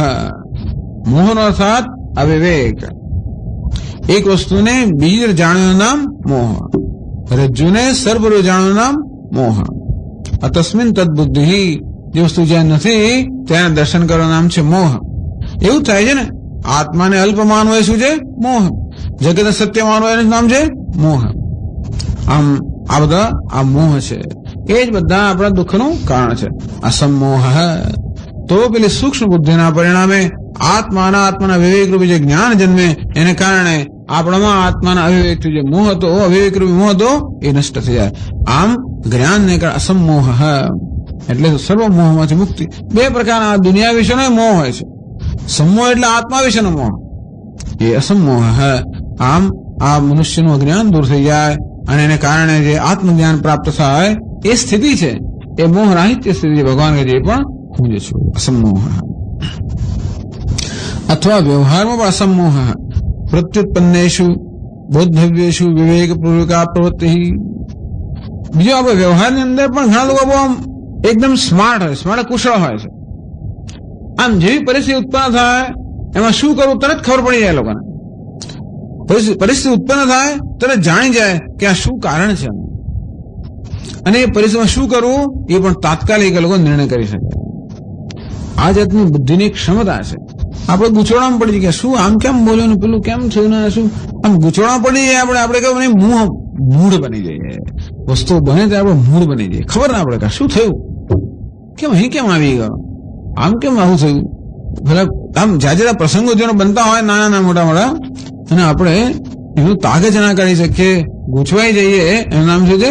મોહ. એટલે આપણી સમક્ષ પરિસ્થિતિ ઉત્પન્ન થતી હોય અને આપણે જરાય ગૂંચવાઈ ન જઈએ, આપણા મનની સ્પષ્ટતા જળવાઈ રહે, એ પરિસ્થિતિમાં શું કારણ છે સ્પષ્ટ જાણી શકીએ અને એમાં શું કરી શકું એ પણ આપણે સ્પષ્ટ સમજી શકીએ. આ પ્રકારની મનની અવસ્થાને પણ અસમોહ કહે છે. પ્રત્યુત્પન્નેષુ બોદ્ધવ્યેષુ કર્તવ્યેષુ વા, જે જાણવાની વસ્તુ છે એને તરત જાણી જવાય, જે કરવાનું છે તરત કરવાની આપણને તરત સ્ફુરણા થાય. તો આ પ્રકારની જે વિવેકપૂર્વક આ પ્રવૃત્તિ, આમ સમજ, વિવેક એટલે સમજ, આમ સમજપૂર્વક જે પ્રવૃત્તિ થતી હોય નામ છે અસમોહ, અર્થાત મોહમાંથી મુક્તિ, સમોહમાંથી મુક્તિ. એ પણ જે છે ઘણા લોકો દરેક જે પોતપોતાના વિષયમાં હોય છે. વેપારી લોકો હોય, વેપારની પરિસ્થિતિ ઉત્પન્ન થાય તરત ખબર પડે શું કરવું, શહેરના આમ ગયા તેમ ગયા, શું છે શું નહીં બધે એમ ફટાફટ ખબર પડી જાય, એનું શું કરવું, લેવું વેચવું, આ તે આપણો શેર ભાવ ઉતરી ગયો, શું કરવું, રડીએ પછી 15 મિનિટ સુધી અડધો કલાક રડીએ, પેલાને પૂછીને શું કરવું, પેલો કે ચિંતા ના કરજો, ફલાણું કાઢી નાખો, પેલું લઈ લો, આમ કરો તેમ કરો, પોર્ટફોલિયો મેનેજમેન્ટ આવું કરતા હોય. એટલે દરેક જણ મેનેજમેન્ટમાં કુશળ હોય. ઘણા લોકો આપણે ડ્રાઇવિંગ કરતા તો ગાય આમથી આમ આપણે અટકી પડે, શું કરવું, ગાય આવી, ગધેડો માણસ આવ્યો, અટકી પડીએ. તરત કુશળ કોને કહેવાય, આમ કેવી રીતે ખબર પડી જાય કે ગાય આમથી આમ તો કેમ જશે, પેલો માણસ દોડે છે તો ક્યાંથી આવે છે, આ સાયકલ વાળો ઉભો છે અહીંયા આવવાની કેવી સંભાવના, આ બધું આમ ફટાફટ ખબર પડી જાય અને આમ પોતાનો માર્ગ બરોબર વ્યવસ્થિત કરે. જીવનમાં પણ આખો તો ડ્રાઇવિંગ કર્યા જ કરવું પડતું હોય છે, અનેક પરિસ્થિતિ ઉત્પન્ન થયા જ કરતી હોય, દરેકમાં આપણે આવી રીતે કુશળતાપૂર્વક આપણા જીવનનો રથ હંકારવાનો હોય છે. વારંવાર આપણે અટકી પડીએ છીએ, ખાડો આવે ને અટકી પડે, ગાય આવીને અટકી પડે, શું કરવું, કેમ ના પડે, અને કદાચ ટાયર ફાટી ગયું કે એમાંથી જે હવા જતી રહી પાછી આપણે અટકી પડીએ, જરા કંઈ ગરમ થઈ ગયું અટકી પડીએ. ત્યારે પેલા બુદ્ધિમાન માણસો તરત ફટાફટ કેમ ટાયર ને પછી સ્પેર ટાયર ને શું કરવું, ને આપણે તો ખબર આપણે સ્પેર ટાયર ક્યાં છે ને હોય તો પછી પેલી જેક ક્યાં છે કઈ ખબર ના પડે. કદાચ કઈ ગાડી ગરમ થતા આપણે બારણું ઉપર હુડ ખોલીએ, અંદર 75,000 વસ્તુ હોય, કઈ ખબર જ ના પડે. જયારે અમુક જે લોકો એટલે કુશળ આમ ફટફટ આમ કરે બધું ચાલુ થઈ જાય. આ બધા શું કહે અસમોહ. એવું એકે માણસ નથી કે બધી સ્થિતિમાં અસમોહ હોઈ શકે, પણ અને અસમોહ કહેવાય કે આપણી સમક્ષ કોઈ પરિસ્થિતિ ઉત્પન્ન થઈ હોય તરત એનો તાગ આપણે નીકળી જાય અને તરત શું કરવું એ વિશે પણ આપણે સ્પષ્ટ હોઈએ. આ પ્રકારની માનસિક સ્થિતિ એને અસમોહ કહે છે. એ બુદ્ધિને કારણે હોય છે. ભગવાન કે આ પણ મારે કારણે છે. એટલે પોતાની બુદ્ધિની કુશળતા માટે કે પોતાની વ્યવહાર કુશળતા માટે પણ કોઈ ગર્વ લેવાની જરૂર નથી, પણ કોને કારણે છે? ઈશ્વરને કારણે છે.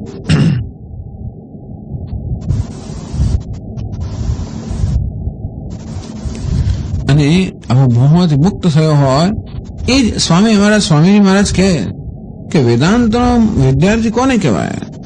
જે તદ આખી પરિસ્થિતિનો તાક કાઢે. આપણે સામાન્ય રીતે કશું બનતું હોય તો એક જ પાસા પર નજર કરતા હોઈએ છીએ, એના પર આપણે નિર્ણય લેતા હોઈએ છીએ. એને કારણે રાગ દ્વેષ અનેક વસ્તુ જન્મતી હોય, પણ બધી વસ્તુ એક સાથે એક સ્વીપમાં એક તત્કાલ જોઈ શકે.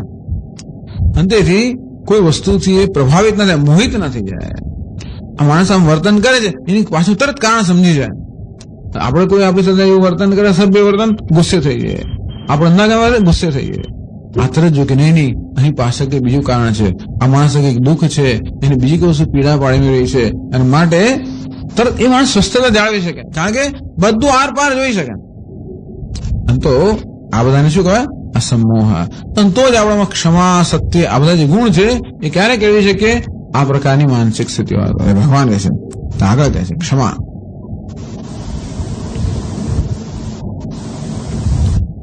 ક્ષમા આકૃષ્ટસ્ય તાડિતસ્ય વા અવિકૃત ચિત્તતા.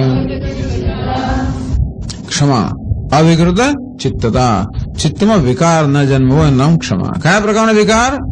ક્રોધ, પ્રતિકાર, આ પ્રકારની લાગણી ન જન્મવી એનું નામ ક્ષમા. એ પ્રકારની લાગણી જન્મવાની નું કારણ હોય તો એ ના જન્મે. આમ સામાન્ય રીતે આપણામાં કે ક્રોધ કે પ્રતિકાર ન હોય, પણ એવું કંઈક બને આકૃષ્ટસ્ય તાડિતસ્ય વા, કોઈ આપણું અપમાન કરે, કોઈ મોટેથી બોલે, કોઈ બૂમો પાડે, અપમાન કરે, ગાળો દે, તરત આપણે ગુસ્સે થઈ જઈએ.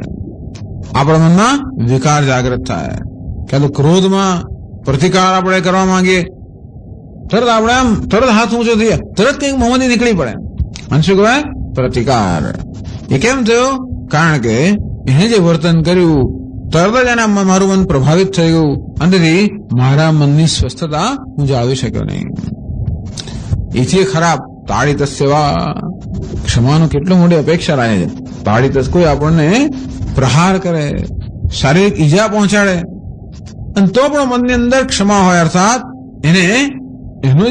એનો જે ગુનો છે એ તરત આપણે માફ કરી શકીએ, અને આપણા હૃદયની અંદર કોઈ પ્રતિકારની ભાવના જન્મે. એવું છે ને કે ઘણીવાર આપણી સામે કોઈ ગેરવર્તન કરવામાં આવે તો બહારથી આપણે કશો એનો પ્રતિભાવ ન બતાવીએ, પણ અંદરથી આપણને ઘણું થતું હોય છે. અંદરથી ક્રોધ આવે, અંદરથી અન્યાયની લાગણી થાય, અન્યાયથી ડંખ લાગે, અન્યથી જોઈ લઈશ ક્યારે મારા સમય વગેરે વગેરે અંદરથી યોજનાઓ ચાલતી હોય. આમ ઘણીવાર બહાર બોલો પ્રતિકાર દેખાડવાની આપણને સ્વતંત્રતા નથી હોતી. આપણે બધી સ્થિતિમાં ભલે ને આપણે બધી લાગણીઓ ઓછા વ્યક્ત કરી શકીએ. આપણી આમન્ય હોય, પછી વ્યવહારના નિયમો હોય, આપણી લાચારી ઘણી બધી વસ્તુ હોય છે. એટલે ક્યાં તો લાચારીને કારણે, ક્યાં તો આમન્યાને કારણે, ક્યાં તો કેવું દેખાશે વગેરે વગેરે કારણે ભાઈ સ્વામીજી છું માટે મારે અમુક પ્રકારનું સ્ટેટસ હોવું જોઈએ, અને અમુક રીતે ના એવું માને. આમ આવા ભિન્ન ભિન્ન કારણોને લીધે આપણા આંતરિક જે વૃત્તિઓ હોય એને આપણે બહાર પ્રદર્શિત ના કરીએ, પણ એટલું જ પૂરતું નથી ક્ષમા માટે. એ પણ બહુ સુંદર વસ્તુ છે. આંતરિક જે આવેગ આવ્યો એને પણ આપણે ખાઈ શકીએ, અને એ આવેગોથી પ્રભાવિત થઈને આપણે ન વર્તીએ, એટલે આપણા વર્તનને એ આવેગ મુક્ત રાખી શકીએ. બહુ મોટી સિદ્ધિ છે. પણ એથી પણ વધારે સિદ્ધિ તો એવી છે કે એ પ્રકારનો આવેગ કે પ્રતિભાવ જન્મે જ નહીં. એ તો બહુ અસમૂઢ સરત ઈશ્વરનું દર્શન કરતો એને ના જન્મે. જેટલે હું છે ઈશ્વરનું દર્શન આપણે કરતા હોય એટલે હું છે ન જન્મે. બાકી તો તરત મને કોઈ કશું કહી જાય, હું છે સાંભળી લઉં, મને કોઈ અડકી જાય, અડકવા છે વગેરે વગેરે. આમ કારણ કે હંમેશા આપણે ભયમાં હોઈએ છીએ, સલામતીમાં હોઈએ છીએ, એવું હોવાને કારણે તરત તમે જોજો આ બધા પશુ પક્ષીઓ બધા છે ને એમનું જીવન કેટલું અસલામત. એક ક્ષણ પર એ લોકોને શાંતિ નથી હોતી. આમ ચરવા આવે ચરે તોય પણ આમ જોયા જ કરે, ચકલીઓ જોયા કરે, કબૂતરો, કાગડાઓ, આમ બધા જ જોયા જ કરતા હોય કે ક્યાંક કંઈક હુમલો થશે, ક્યાંક થશે. આપણે પણ એવું જોવાય ને તેથી જરાક કંઈક થયું ને આપણે એકદમ એક્સાઇટ થઈ જાય, તરત ઉત્તેજિત થઈ જાય, અને ઉત્તેજનામાં ઘણી વસ્તુ થઈ જતી હોય. તો જે માણસ આ રીતે ઘટનાઓથી ઉત્તેજિત થઈ જતો નથી, અને બહારના પ્રતિકૂળ સંજોગો અર્થાત આપણી સમક્ષ પ્રતિકૂળ વર્તન કરવામાં આવ્યું હોય, એટલે કે ગુસ્સે થવાનું આપણે પૂરેપૂરું કારણ છે. એ સંજોગોમાં માણસ ગુસ્સે થાય તો આપણે એને ખરેખર દોષ ના આપી શકીએ. એટલે ગુસ્સે થવાનું કારણ છે, પ્રતિકાર કરવાનું કારણ છે, પ્રતિકાર કરવાની શક્તિ પણ છે, અને છતાંય પ્રતિકાર ન કરીએ, છતાં પણ પ્રતિકાર વૃત્તિ જ ના જન્મે. પ્રતિકાર ન કરીએ પણ સારું છે, તો પ્રતિકારની વૃત્તિ જ ના જન્મે. આમ નામ ક્ષમા. બહુ મોટી વસ્તુ છે ક્ષમા. એવું તૈયાર થાય જ્યારે આ બધાનો સહર્ષ ઈશ્વરે જેવી વસ્તુ રચી છે એવો સ્વીકાર, અર્થાત આપણા મનમાં કોઈ પણ પ્રકારની અપેક્ષા કે માંગણી હોય જ નહીં. ઈશ્વરે જે વસ્તુ જે રચી છે એ યોગ્ય છે. પ્રસાદ બુદ્ધિ. ઈશ્વરે જે વસ્તુ જેવી રચી છે એ બરોબર છે, અને માટે એ વસ્તુ એવીને બદલે બીજી હોય એવી કોઈ અપેક્ષા નથી. તો માણસ અપશબ્દ બોલ્યો, બસ એવો જ એને ઘડ્યો છે. માણસ આવું દુર્વર્તન કર્યું, એને એવો ઘડ્યો છે. અને તેથી આ વસ્તુ એવી છે ને, હું તમને કહું કે જયારે આપણી સામે કોઈ ક્રોધ કરે કે આપણી સામે કોઈ દુર્વર્તન કરે ત્યારે આપણને કેમ અપમાન કેમ લાગે છે? આપણે મનમાં ગુસ્સે કેમ થઈ જઈએ છીએ? કારણ કે આપણે આપણી જાતને એના માટે જવાબદાર માનીએ છીએ. અપશબ્દ પેલો બોલ્યો, દુર્વર્તન પેલા એ કર્યું, અને મનમાં શું લાગે છે કે હા આમાં મારું કંઈક છે એટલા માટે, અર્થાત હું એવો જ છું માટે આ બોલ્યો. ધારો કે મને કોઈ કંઈક ગધેડો, ધારો કે એમ કે મને કઈ ના થાય, હું જાણું છું ગધેડો નથી, મને કોઈ મૂર્ખ એમ કે તો તરત મને ખરાબ લાગે. કેમ? કારણ કે મને શંકા છે કે હું મૂર્ખ છું કે નહીં. અને એટલે ખરેખર તો આપણા મનની અંદર આ બધી વૃત્તિઓ જન્મેનું કારણ કે આપણને આપણા પોતાના માટે જ બહુ ઊંચો ખ્યાલ છે જ નહીં. ટૂંકમાં આપણે પોતાના માટે એવો નીચો ખ્યાલ છે, તરત કોઈ બટન દબાવે એટલે તરત આપણો ક્રોધ ના વસ્તુઓ તરત બહાર આવતી હોય છે. એટલે ભલે ક્રોધ આવે કે ના આવે, પણ હવે પછી ક્રોધ આવે તો જરા એનું કારણ તપાસવા જેવું છે કે કોઈ કે મને કશું કર્યું, ઘણી વાર તો કોઈ કશું કરે પણ નહીં, તોય આપણે જાત જાતનું થતું હોય, કારણ કે આપણે કલ્પીએ કે કંઈક કર્યું, આપણે કર્યું હોય કંઈક, આપણે કલ્પના બીજી કરીએ, કારણ કે આપણું મને એવું છે કે એમ જ લાગે છે કે ભાઈ હું તો તિરસ્કારને જ પાત્ર છું, બસ એવું માનું છું, મારામાં એથી વધારે કોઈ યોગ્યતા છે જ નહીં. અને પેલો માણસ ગમે તે કરે તો ગમે તે તોય મને એમ લાગે તિરસ્કાર જ થયો, એવું થતું હોય ઘણા લોકોના. બધા લોકોમાં નાની ઓછી વધતી માત્રામાં બધું હોય, બધા લોકોમાં હોય છે. આમ પોતાના પ્રત્યે હીનતાની લાગણી આવું હોવાને કારણે તરત આપણે ગુસ્સે થઈ જઈએ, તરત આપણને ખોટું લાગી જાય, આમ આપણી તરત લાગણી દુભાય. ઘણા લોકોની લાગણી દુભાય જરા જરા દુભાઈ જાય, ઘણા લોકો જરા વધારે થાય દુભાય, ઘણા લોકો એથી વધારે થાય દુભાય, ઘણા લોકો વાતમાં ખોટું લાગી જાય, જરા કંઈક થયું ખોટું લાગી જાય, અને ભાઈ કશું કર્યું તો ખોટું લાગી જાય, કંઈ કરો તોય ખોટું લાગે, ના કરો તોય ખોટું લાગે, વગેરે વગેરે. એટલે એનું કારણ શું છે? આપણે કાં તો બહુ સેન્સિટિવ છે, આપણે શું કહીએ આ બહુ લાગણીશીલ છે. ખરેખર કેવું છે, લાગણી વશ છે, લાગણીશીલ કરતા પણ ટૂંકમાં એ માણસ, એ વ્યક્તિને પોતાની જાત માટે એટલી બધી હીનતાની ભાવના છે કે નાનામાં નાની વસ્તુ પણ હીનતાની ભાવના ઉત્પન્ન કરી શકે. આમથી આમ ના મૂક્યું, ગુસ્સે થઈ જવું. કેમ આમ ના મૂક્યું? કારણ મારું અપમાન થયું. કેમ અપમાન થયું? મારો આદર ના થયો. કેમ આદર ના થયો? આટલી વસ્તુ આમથી આમ ના મુકાય. આમ મારો આદર થતો નથી એવું જ મને લાગ્યા કરતું હોય તો નાનામાં નાની વસ્તુને પણ મારો આદર નથી થયો, એ પ્રકારનું અર્થઘટન હું કરું. મોટે ભાગે તો આપણું વર્તન જે છે એ અર્થઘટનમાં જ જન્મ્યું છે. લોકો તો જે કરતા હશે કરશે, પરંતુ એમના વર્તનનું હું શું અર્થઘટન કરું છું એ પરથી હંમેશા મારો પ્રતિભાવ જન્મતો હોય છે. અને એ લોકોના વર્તનમાં તો મુશ્કેલી હશે જ નથી એવું નથી. લોકો ખરાબ નથી વર્તતા, લોકો અપમાન નથી કરતા એવું નથી કહેતો, કરે છે. લોકો ઈજા પહોંચાડતા હોય, લોકો આપણી વ્યવસ્થિત લાગણી દુભાવતા હોય, જાણી જોઈને કરતા, એવું થતું હોય છે, ના નથી. એ ઉપરાંત પણ અનેક રીતે હું અંદર દુઃખી થતો હોઉં છું, કારણ કે દરેક ઘટનાનું મારું મન અર્થઘટન કરતું હોય, અને ઘણા લોકોનું મન એવું જ અર્થઘટન કરે કે બસ આ પોતાને પ્રતિકૂળ અર્થઘટન જ કરે. દરેકમાં હંમેશા પોતાનો કંઈક તિરસ્કાર થયો અને પોતાનું કોઈ અપમાન થયું એવું જ એમનું અર્થઘટન હોય, કારણ કે પોતાના વિશે ખૂબ હીનતાની લાગણી છે. દરેકમાં હોય છે, વખતે છે હું છે દરેકમાં હોય છે. આના માટે દરેક અર્થઘટન કરતું જ હોય છે, અને એમાંથી દરેક આવી જાતની લાગણીઓ ઉત્પન્ન દરેકમાં થતી હોય છે. પણ ક્ષમા કોને હોય? જેને પોતાના વિશે આ પ્રકારના કોમ્પ્લેક્સ નથી, અથવા જે મહદઅંશે પોતાના વિશે આ પ્રકારની હીનતા વગેરે લાગણીમાંથી મુક્ત થયો હોય. એ માણસ વિશાળ હોય, એને કશું ના થાય જલ્દી. હવે આપણું બાળક હોય એને આપણે તરત ક્ષમા કરી શકીએ, જાણીએ છીએ કે આ તો ખોટું છે, મિથ્યા છે, તો એ તો બોલે, બાળક બુદ્ધિ છે. એટલે બાળક આમ કઈ મને અપશબ્દ કહી જાય તો મને ખરાબ ના લાગે, હું કહું એનામાં તકલીફ છે, મારામાં તકલીફ નથી. જો મને એ પ્રકારની સમજ હોય કે આ મુશ્કેલી એની છે, એને કારણે આવું વર્તે છે, તો મને કઈ ના થાય. હું એમ માનું કે મારામાં કઈક તિરસ્કાર યોગ્ય વસ્તુ છે માટે અપશબ્દ બોલ્યો. જો તમે જોજો કોઈ આપણને કશું ખરાબ કહે અને મને એમ લાગે આ મારામાં કઈક છે માટે ખરાબ કહ્યું, તો જ મારી લાગણી દુભાય. એ ગમે તે કે હું જાણું કે મારામાં કઈ છે જ નહીં, અથવા તો આ વસ્તુ કહેવા માટે કોઈ કારણ જ નથી, તો મને કઈ થતું નથી. કોઈ ગાણો માણસ આવે ને ગમે તે બોલે, આપણે કઈ પણ ના થાય, કે જાણે છે કે એની તકલીફ છે, આજે બોલે છે એ એની સમસ્યા છે, એની તકલીફ છે, મારી નથી. કોઈ ડાયો માણસ એમ કે તને લાગે હા એ બોલે છે એટલે કંઈક હોવું જોઈએ, એટલે મારામાં કશું હોવું જોઈએ, અને માટે મને પેલું અપમાન થાય, તિરસ્કાર થાય. ટૂંકમાં આ બધું જ આપણામાં જન્મે છે ને, આ ક્રોધ ને ઈર્ષા, આ બધું એમાં આપણો પણ ઘણો બધો સહયોગ હોય છે. આપણો એની અંદર કંઈક ભાગ ના હોય તો દુનિયા આપણને દુઃખી બહુ ના કરી શકે. આપણો પણ એની અંદર કંઈક ભાગ હોય છે, દરેકની અંદર કંઈક અનેક બધી અપેક્ષાઓ હોય છે. કારણ કે અપેક્ષા પૂરી ના થાય એટલે મને અપમાન લાગે. હું અપેક્ષા કેમ હોય છે? કારણ કે અપેક્ષા તો જ મને આમ હું લાગુ કે હું બરોબર છું, એ અપેક્ષા પૂરી ના થાય હું બરોબર નથી. આમાં વળી પાછી પોતાના માટેના જ અનેક પ્રકારના જે ભ્રમ આપણે સેવીએ છીએ, એ જ બધું આ બધી પ્રત્યાઘાતનું કારણ છે. આ બધું સમજવાની જરૂર છે. આ બધું આમ ભગવાનનું નામ લેવું જોઈએ, બધું કરવું જોઈએ, પણ જોડે જોડે આપણા મનને પણ સમજવાની જરૂર છે. તો પછી આપણે આ બધાથી મુક્ત થઈએ ધીમે ધીમે. આ તો બહુ મોટી અપેક્ષા રાખે છે. આકૃષ્ટસ્ય તાયિતસ્ય વા અવિગત ચિત્તતા. કોઈ ગમે તે આપણી સામે આક્રોશ કરવો એટલે મોટેથી બોલવું, અપમાન કરવું, અથવા આપણે ઈજા પહોંચાડવી, આવું જાણી જોઈને કરે, અને તો પણ જેના ચિત્તમાં કોઈ વિકાર ન જન્મે, આનું નામ છે ક્ષમા.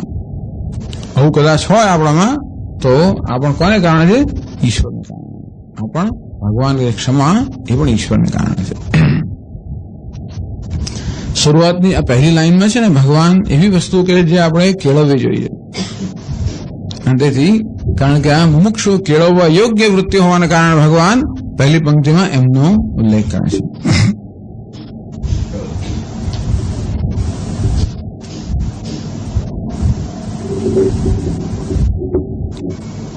પછી આગળ કહે છે ભગવાન, સત્યમ યથા દૃષ્ટસ્ય યથા શ્રુતસ્ય ચ આત્માનુભવસ્ય પરબુદ્ધિ સંક્રાંતયે તથૈવ ઉચ્ચાર્યમાણા વાક સત્યમુચ્યતે. સત્ય કોને કહેવાય? અહીં વાણીના સ્તરની સત્યની વાત કરે છે. સામાન્ય રીતે સત્ય જયારે કહેવામાં આવે ત્યારે સત્ય વચન એવો અર્થ થતો હોય છે. આમ સત્યનો અર્થ તો ઘણો બધો થતો હોય, પણ સામાન્ય રીતે સત્ય જે મૂલ્ય આપણને કહેવામાં આવે છે એ સત્ય એટલે સત્ય વચન. સત્ય વચન એટલે શું? તો કે યથા દૃષ્ટસ્ય યથા શ્રુતસ્ય છે. મેં જેવું જોયું છે અને મેં જેવું સાંભળ્યું છે. આત્મ અનુભવસ્ય, અથવા જેવો મારો અનુભવ છે. કોઈ પણ ઘટના વિશે કે કોઈ પણ વસ્તુ વિશે મેં જેવું જોયું છે કે મેં સાંભળ્યું છે કે મારો જે અનુભવ છે, એ રીતે જ મારી વાણી કે મારા શબ્દો એ મારા અનુભવને અનુસરીને હોય. અર્થાત કોઈ પણ વસ્તુ વિશે કે ઘટના વિશે હું જેવું જાણતો હોઉં એ જ મારા શબ્દોમાં વ્યક્ત થાય, એનું નામ છે સત્યવાણી. પણ શંકરાચાર્ય જયારે આગળ વધીને કહે છે, એથી પણ આગળ, પરબુદ્ધિ સંક્રાંતે તથૈવ ઉચ્ચાર્યમાણા વાક. ઘણી વાર લોકો છળનો ઉપયોગ કરતા હોય છે. જાત જાત વાણીની અંદર ઘણી વસ્તુનો ઉપયોગ થતો હોય, છળનો ઉપયોગ થતો હોય. છળનો ઉપયોગ કઈ રીતે? કે હું જે બોલું છું એ એક રીતે જોઈએ તો હું જે બોલું એ સાચું છે, અને છતાં પણ હું એવી રીતે બોલું કે પેલો માણસ જુદી રીતે સમજે. એટલે આવો વ્યવહાર બહુ થતો હોય છે. લોકો શબ્દનું ચાતુર્ય વાપરતા હોય છે. શબ્દ ચાતુર્ય વાપરીને એવી રીતે શબ્દનો પ્રયોગ કરે કે કોઈ મારો વાંક ના કાઢી શકે. ફરી મને પૂછવા આવે કે તે કેમ, તો મેં શું કહ્યું હતું? મેં તને શું કહ્યું હતું? હું જાણું છું કે આ સંજોગોમાં હું એને જે કહું છું એમાંથી એ શું સમજવાનું હું જાણું છું, અને છતાં પણ એ રીતે કહું છું જેથી એ હું જે કહેવા માંગુ છું એ જ સમજે, અને જે છે એને કદાચ જુદું સમજે. એટલે હું શબ્દ વાપરું છું, મારું તાત્પર્ય જુદું છે. શબ્દ પ્રયોગ કરતા હોઈએ એ દ્રષ્ટિએ જેમ વકીલો આવું જ કરતા હોય, બધા વાક ચાતુર્યનો પ્રયોગ કરે અને બોલ્યું હોય તો આપણે એનો વાંક ના કાઢી શકીએ, પણ એની પાછળ ઈરાદો કેવો છે. એટલે માત્ર આપણું વચન સત્ય હોય કે આપણા અનુભવ કે જ્ઞાન પ્રમાણે એટલું પૂરતું નથી, પરંતુ એ વચનનો જયારે આપણે ઉચ્ચાર કરીએ તેની પાછળ ઈરાદો પણ શુદ્ધ હોવો જોઈએ કે સામેની વ્યક્તિ એ વસ્તુને એ જ રીતે જાણે જે રીતે હું જાણું છું. પર બુદ્ધિ સંક્રાંત, બીજાની બુદ્ધિમાં સંક્રાંત કરવું હોય, અર્થાત બીજાની બુદ્ધિમાં એ વિચારને જાણે એમણે એ વિચાર આપણે બીજાની બુદ્ધિની અંદર જન્માવવો હોય તો તથૈવ ઉચ્ચાર્યમાણા વાક, એ રીતે વાણી ઉચ્ચારવી જોઈએ. એક ને એક જ વસ્તુ જુદા લોકોને આપણે જુદી રીતે કહીએ એ પણ બને, અને છતાં આપણે સત્ય હોય. કારણ કે જુદા લોકોની સમજ શક્તિ જુદા પ્રકારની હોય, જુદા લોકોનું કંઈક વિચાર સરણી જુદા પ્રકારની હોય, એમ સંસ્કાર જુદા પ્રકારના હોય, ઉછેર જુદા પ્રકારનો હોય. તેથી હું જે કહેવા માંગુ છું એ વસ્તુ કન્વે કરવા માટે, અર્થાત એ વસ્તુને પહોંચાડવા માટે કદાચ એની વસ્તુ મારે જુદા શબ્દોમાં કહેવી પણ પડે. પણ અગત્યની વસ્તુ છે કે હું એને પહોંચાડવાનો ઈરાદો ધરાવું છું કે હું જે સમજુ છું એ જ વસ્તુ એ સમજે. આનું નામ એટલે સત્ય વચનમાં માત્ર વચન સત્ય હોય એટલું પૂરતું નથી, પણ ઈરાદો પણ શુદ્ધ હોય એ આવશ્યક છે.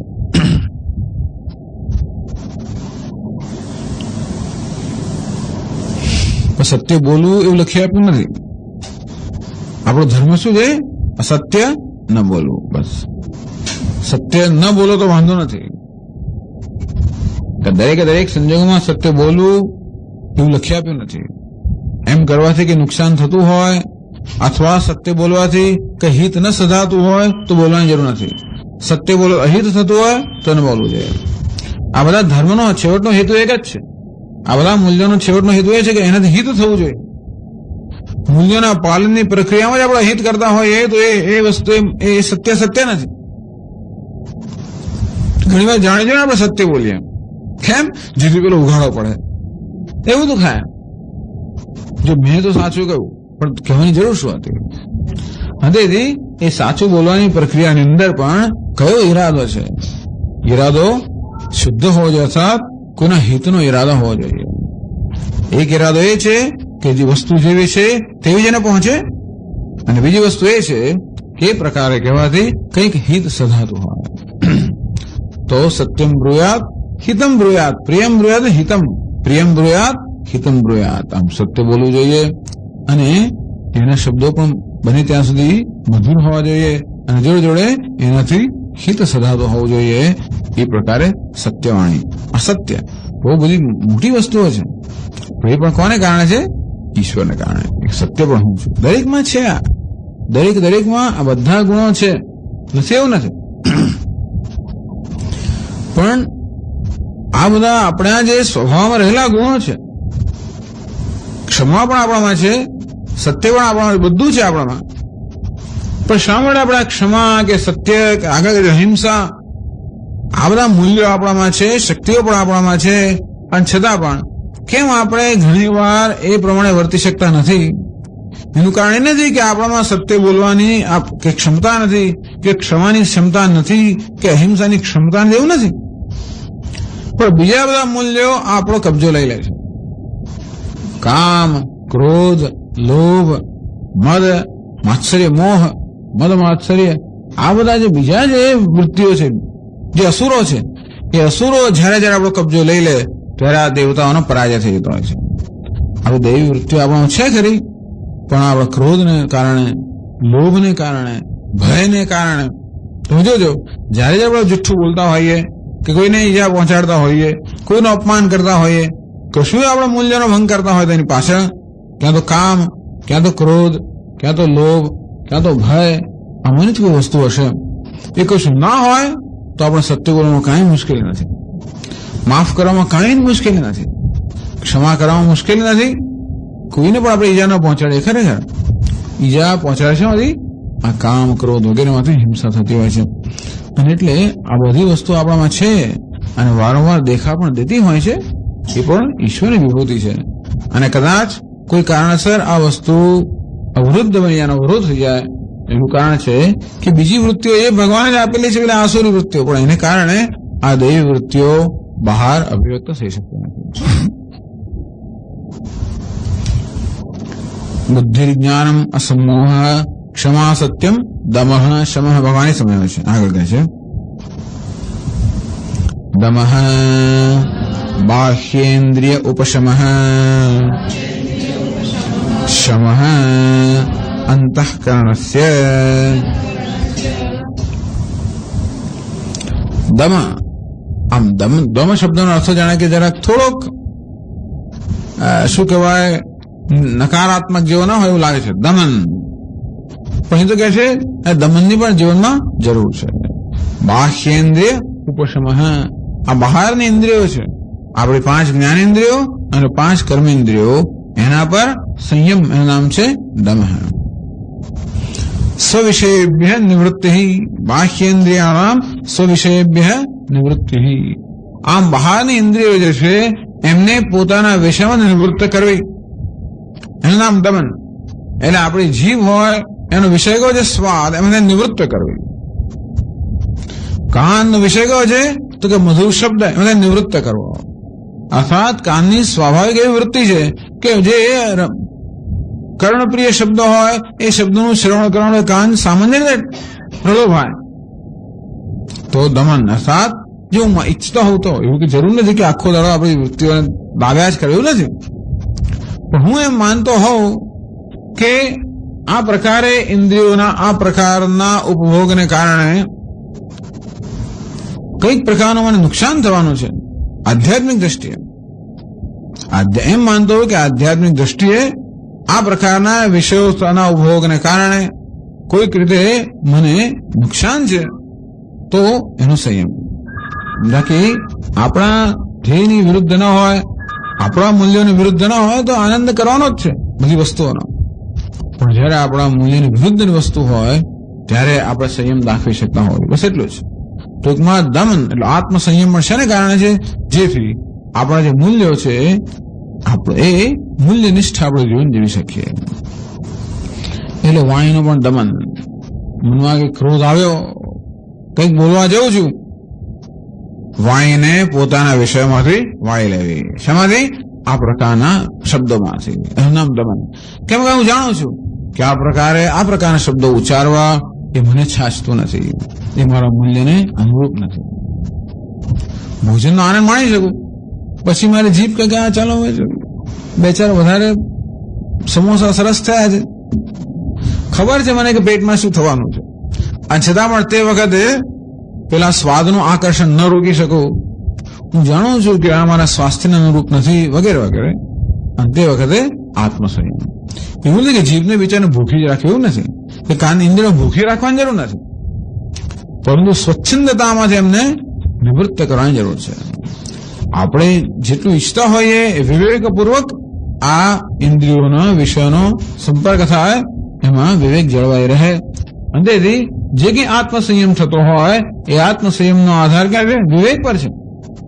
એમને વિચાર્યા વગર આપણે આત્મસંયમ દમન ન કરવું જોઈએ.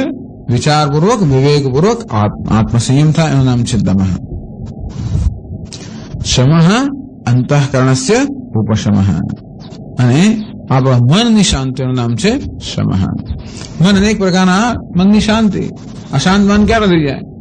આ કામ, ક્રોધ, લોભ, મોહ, મદ, માત્સર્ય, ઈચ્છા બધું જન્મે એટલે મને શાંત થઈ જાય. તો મનની શાંતિ ક્યારે થાય? આ બધામાંથી મુક્ત રાખવું. ટૂંકમાં મનમાં જયારે રાગ અને દ્વેષ ઉત્પન્ન થાય, મન કેવું બની જાય? અશાંત થઈ જાય. આ માટે આ મનને રાગ દ્વેષ મુક્ત કરવું. કઈ રીતે? પ્રતિપક્ષ ભાવના. પ્રતિપક્ષ ભાવના. ક્રોધ જન્મ્યો હોય ત્યાં આગળ સ્નેહને કે ક્ષમાને સ્થાપિત કરવી. પ્રતિપક્ષ ભાવના. ચાલો માફ કરો. ખરાબ કર્યું, બોલ્યો, માફ કરો. ક્રોધ. લોભ જન્મે, વધારે જોઈએ છે, સંતોષ.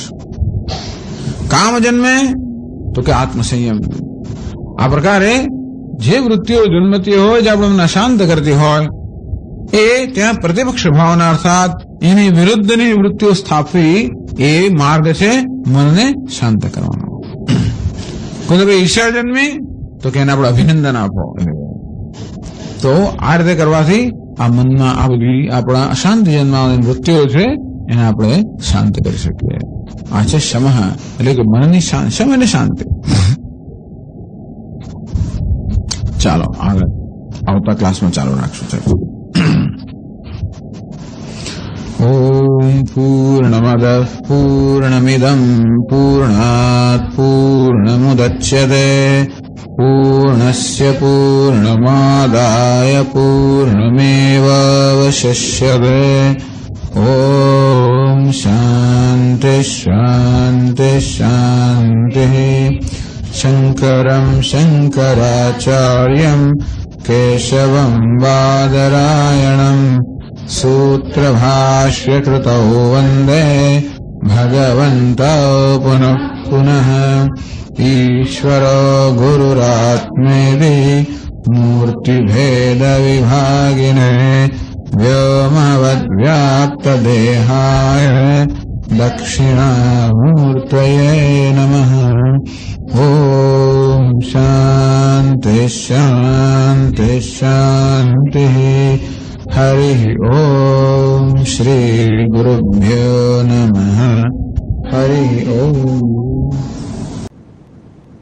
ઓમ નારાયણ પરો વ્યક્ત. ઓમ अण्डमव्यक्तसम्भवम् अण्डस्यान्तस्त्रिमे लोकाः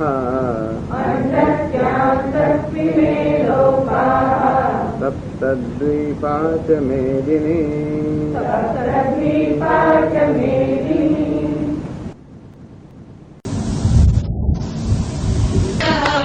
यत्तेऽहं प्रीयमाणाय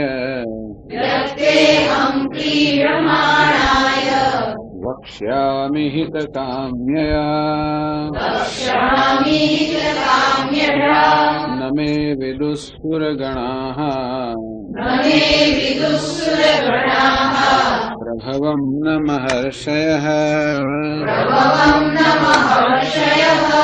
अहमादिर्हि देवानां महर्षीणां च सर्वशः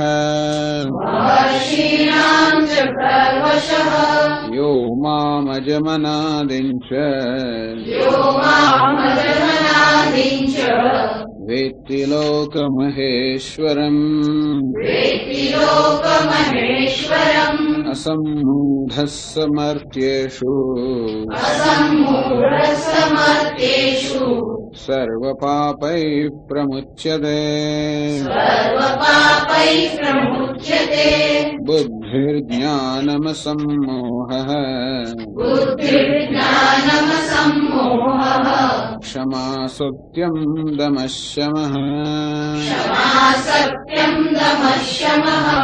सुखं दुःखं भवो भावः भयं चाभयमेव च अहिंसा समता तुष्टिः तपोदानं यशो यशः भवन्ति भावा भूतानां मत्त एव पृथग्विधाः। છેલ્લા 2 શ્લોકમાં ભગવાન સમજાવે છે કે હું સર્વલોક મહેશ્વર છું, અર્થાત આ સમગ્ર લોકનો જગતનો મહાન ઈશ્વર છું. કઈ રીતે? કેવું? સમગ્ર આંતરિક જગત એટલે કે આધ્યાત્મિક જગત, બાહ્ય અર્થાત આદિ ભૌતિક જગત, આ સમગ્ર જગત કેવું મારામાં જ ઉત્પન્ન થયું છે, મારી જ વિભૂતિ છે, મારો જ વિસ્તાર છે અને એને કારણે મને વશ છે, અને તેથી આ સમગ્ર જગતનો હું મહાન ઈશ્વર છું. આ જગત મારું જ પ્રતિબિંબ છે. જેમ પેલું બિંબ હોય પ્રતિબિંબનો ઈશ્વર છે, આ જગત મારું જ પ્રતિબિંબ છે, મારો જ વિસ્તાર છે, મારી જ વિભૂતિ છે, માટે હું આ સમગ્ર જગતનો મહાન ઈશ્વર છું. તો પેલા જે આંતરિક જગત છે, આધ્યાત્મિક જગત છે એની વાત કરી. બુદ્ધિ જ્ઞાનમ અસમોહ. બુદ્ધિ અંતઃકરણની એ પ્રકારની શક્તિ જેને આપણે સૂક્ષ્મ અર્થનું જ્ઞાન પ્રાપ્ત કરી શકીએ, એ જ પ્રકારની આપણા મનની શક્તિને બુદ્ધિ કહે છે. જ્ઞાનમ એવી બુદ્ધિ વડે આત્મા અનાત્મા ધર્મ ધર્મ આ પ્રકારના સૂક્ષ્મ પદાર્થોનું જ્ઞાન જે પ્રાપ્ત કરી શકીએ એને જ્ઞાન કહે છે. બુદ્ધિ સાધન છે જ્ઞાન પ્રાપ્ત કરવાનું, એનાથી જે પ્રાપ્ત થવાનું નામ છે જ્ઞાન. બુદ્ધિ અજ્ઞાન. ભગવાન કહે છે કે મત્ત એવ પ્રસદ્વિધા ભાવા ભવંતી. આ મનની અંદર આ ભિન્ન ભિન્ન પ્રકારની ભાવનાઓ કે વૃત્તિઓ જ ઉત્પન્ન થાય છે, એ બધું મારામાંથી, અર્થાત એ સર્વ મારી જ વિભૂતિ છે. હું જ આ રીતે વ્યક્ત થયો છું. અર્થાત હે અર્જુન, આ તારું આંતરિક જગત આધ્યાત્મિક જગત છે, વિચારોનું જગત છે, એનો પણ હું જ માલિક છું. આ સમગ્ર બાહ્ય જગતનો પણ હું જ માલિક છું. પછી અસમોહ એ જ્ઞાન પ્રાપ્ત કરવાના કારણે આપણો સમૂહ અર્થાત જે કે આપણો ભ્રમ હોય, જે કે આપણે વિપરીત ભાવના હોય એ નષ્ટ થઈ જાય, એમ કરીને આપણે સ્પષ્ટ જ્ઞાન થાય, એનું નામ છે અસમોહ. અથવા બુદ્ધિની એ પ્રકારની સ્પષ્ટતા અને એ પ્રકારની સાવધાની, જેને કારણે કોઈ પણ પ્રકારની પરિસ્થિતિ આપણી સમક્ષ આવે તો એમાં શું કરવું એનું બુદ્ધિમાં તરત સ્ફુરણ થાય. કે કોઈ જાણવાની વસ્તુ આવે ત્યારે કેમ એને સમજવી એ માટેનું પણ જો યોગ્ય સ્ફુરણ થાય. આ પ્રકારની બુદ્ધિની શક્તિને અસમોહ અર્થાત સંમોહનો અભાવ એવું કહે છે, મૂઢતાનો અભાવ. ન સમજપણના મૂઢતાનો અભાવ એ પણ ભગવાન કહે છે કે મારામાંથી છે. ક્ષમા આકૃષ્ટસ્ય તાડિતસ્ય વા અવિકૃત ચિત્તતા. આપણને આક્રોશ કરવામાં આવે, આપણી સામે કોઈ મોટેથી બોલે, આપણું અપમાન કરે, તાડિત અથવા કદાચ આપણે કોઈ ઈજા પણ પહોંચાડે, અને છતાં પણ આપણા મનમાં કોઈ પ્રકારની પ્રતિકાર વૃત્તિ ન જન્મે કે કોઈ પ્રકારની હીનતા ન જન્મે. જયારે આપણા પર આક્રમણ કરવામાં આવતું હોય શબ્દથી કે શારીરિક રીતે, ત્યારે ક્યાં તો આપણે સામે પ્રતિકાર કરીએ, અને પ્રતિકાર ન કરી શકતા હોઈએ તો મનમાં અત્યંત દુઃખ અનુભવીએ, અત્યંત પરાધીનતાની હીનતાની લાગણી અનુભવીએ. તો એ પણ નહીં. એટલે કે જગતમાં પ્રતિકૂળ પરિસ્થિતિઓનો સામનો કરતી વખતે મનની અંદર હીનતાની કે અસહાયતાની લાગણી પણ ન જન્મે પોતાના વિશે, અને જોડે સામી વ્યક્તિ પર માટે પ્રતિકાર કરવાની પણ વૃત્તિ ન જન્મે. એ ક્યાં તો પરિસ્થિતિનો સામનો કરવા માટે આપણે શક્તિમાન હોઈએ કે ન હોઈએ. તો પ્રતિકૂળ પરિસ્થિતિનો સામનો કરવા શક્તિમાન હોઈએ તો તરત પ્રતિકાર કરીએ, અને પ્રતિકૂળ પરિસ્થિતિનો સામનો કરવા શક્તિમાન ન હોઈએ તો અસહાયતાની લાગણી અનુભવે. તો નહીં, ક્ષમામાં આ એક પણ પ્રકારની લાગણી ન જન્મે. અસહાય પણ નથી અને જોડે આક્રમક પણ નથી. એટલે માફી ટૂંકમાં જયારે પણ કઈ આપણી સમક્ષ આ પ્રકારનો અયોગ્ય વ્યવહાર કરવામાં આવે, જયારે પ્રતિકાર કરવા માટેની ખરેખર તો પ્રતિકાર કરવાની પણ પરિસ્થિતિ ઉભી થઈ હોય, અર્થાત હું પ્રતિકાર કરું એ વસ્તુ અયોગ્ય ન કહેવાય, એવા વખતે પણ પ્રતિકાર ન કરું, મારામાં પ્રતિકાર કરવાની શક્તિ હોય છતાં પણ ન કરું. આ પ્રકારની વિશાળતાને, ઉદારતાને, ક્ષમાની ભાવને, માફ કરવાની ભાવનાને ક્ષમા કહે છે. સત્યમ, જે વસ્તુ આપણે જાણતા હોઈએ, જેવી જોઈ હોય, જેવી જાણી હોય અને જેવી આપણે સમજતા હોઈએ એ રીતે જ આપણા શબ્દોમાં અભિવ્યક્ત થાય. અને એ ઈરાદા છે કે સામો માણસ આપણે જેવું જાણીએ છીએ એ રીતે જ જાણે, એ પ્રકારના ઈરાદાથી. એટલે ઈરાદાની પણ ચોખ્ખાઈ. માત્ર શબ્દો સાચા હોય એટલું પૂરતું નથી. ઘણી વાર એ સાચા શબ્દો પણ એવી છળપૂર્વક કહેવામાં આવતા હોય કે એનાથી પેલા સામા માણસને જુદા જ પ્રકારની ઇમ્પ્રેશન કે છાપ ઉભી થાય. તો કે નહીં, એવી રીતે શબ્દોનો પ્રયોગ કરવો જોઈએ જે શબ્દો આપણે જે રીતે સત્ય જાણીએ છીએ એને વ્યક્ત કરતા હોય, અને જો સામાન્ય એ પ્રકારનું જ્ઞાન થાય એવા ઈરાદાથી કહેવાય હોય એનું સત્ય. દમઃ બાહ્યેન્દ્રિય ઉપશમઃ, બહારની ઇન્દ્રિયોની શાંતિ. ઇન્દ્રિયોમાં જે લોલુપતા હોય છે, વિષયો માટે લોલુપતા. આપણે આ જ્ઞાનેન્દ્રિયોમાં ભોગની વૃત્તિ હોય, કર્મેન્દ્રિયોની અંદર ચંચળતા હોય, હાથ પગ વાણી આ બધામાં ચંચળતા હોય, તો બાહ્યેન્દ્રિય ઉપશમઃ. આ જ્ઞાનેન્દ્રિયો જેનાથી આપણે જગતના વિષયોને ભોગવીએ છીએ એમાં ઇન્દ્રિય વિષયની લોલુપતા ના હોય તો એ શાંત રહે. જો આપણી સામે કોઈ ભોગ્ય વિષય આવે તરત આપણા મનમાં કઈ વિકાર જન્મે. કોઈ સારો પદાર્થ, ભોગ્ય પદાર્થ આવે, કઈ સરસ ખોરાક હોય તો જીભમાંથી પાણી એકદમ, અને કઈક સાંભળવાનું હોય તો તરત આપણે કાનની લાલસા જન્મે, જોવાનું હોય તો આંખમાં લાલસા જન્મે. આમ ઇન્દ્રિયની અંદર આવી જયારે વિષયની લોલુપતા હોય ત્યારે વિષયોની સન્નિધિમાં તરત મનમાં કોઈ પ્રકારનો વિકાર જન્મે. એમાં આપણી સન્નિધિમાં ન હોય, શ્રુય માણસ ખાલી સાંભળીએ, દૃશ્ય માણસે જોઈએ, સ્મરીય માણસે ખાલી સ્મરણ થાય તોય મનમાં વિકાર જન્મે. આ છે ઇન્દ્રિયની વિષય લોલુપતા. એને કારણે ઇન્દ્રિયમાં ચંચળતા હોય છે. તેથી આ પ્રકારની લોલુપતામાંથી મુક્તિ એનું નામ છે દમઃ. ઇન્દ્રિયના સ્તર પર આ પ્રકારની જે લોલુપતા છે, ચંચળતા છે, એનું નામ છે દમઃ. જ્ઞાનેન્દ્રિય અને કર્મેન્દ્રિય બંને દમઃ એટલે બાહ્યેન્દ્રિય ઉપશમ, શાંતિ. જ્ઞાનેન્દ્રિય આપણા વ્યક્તિત્વમાં, બાહ્ય વ્યક્તિત્વમાં, એટલે અશાંતિમાં સામાન્ય પ્રસંગ ઉભો થાય ત્યારે પણ પ્રવૃત્તિ હોય, શું બોલવામાં આવે, કોઈ કહે થતું હોય તો બોલવાની ઈચ્છા થઈ જાય. એ પણ આપણે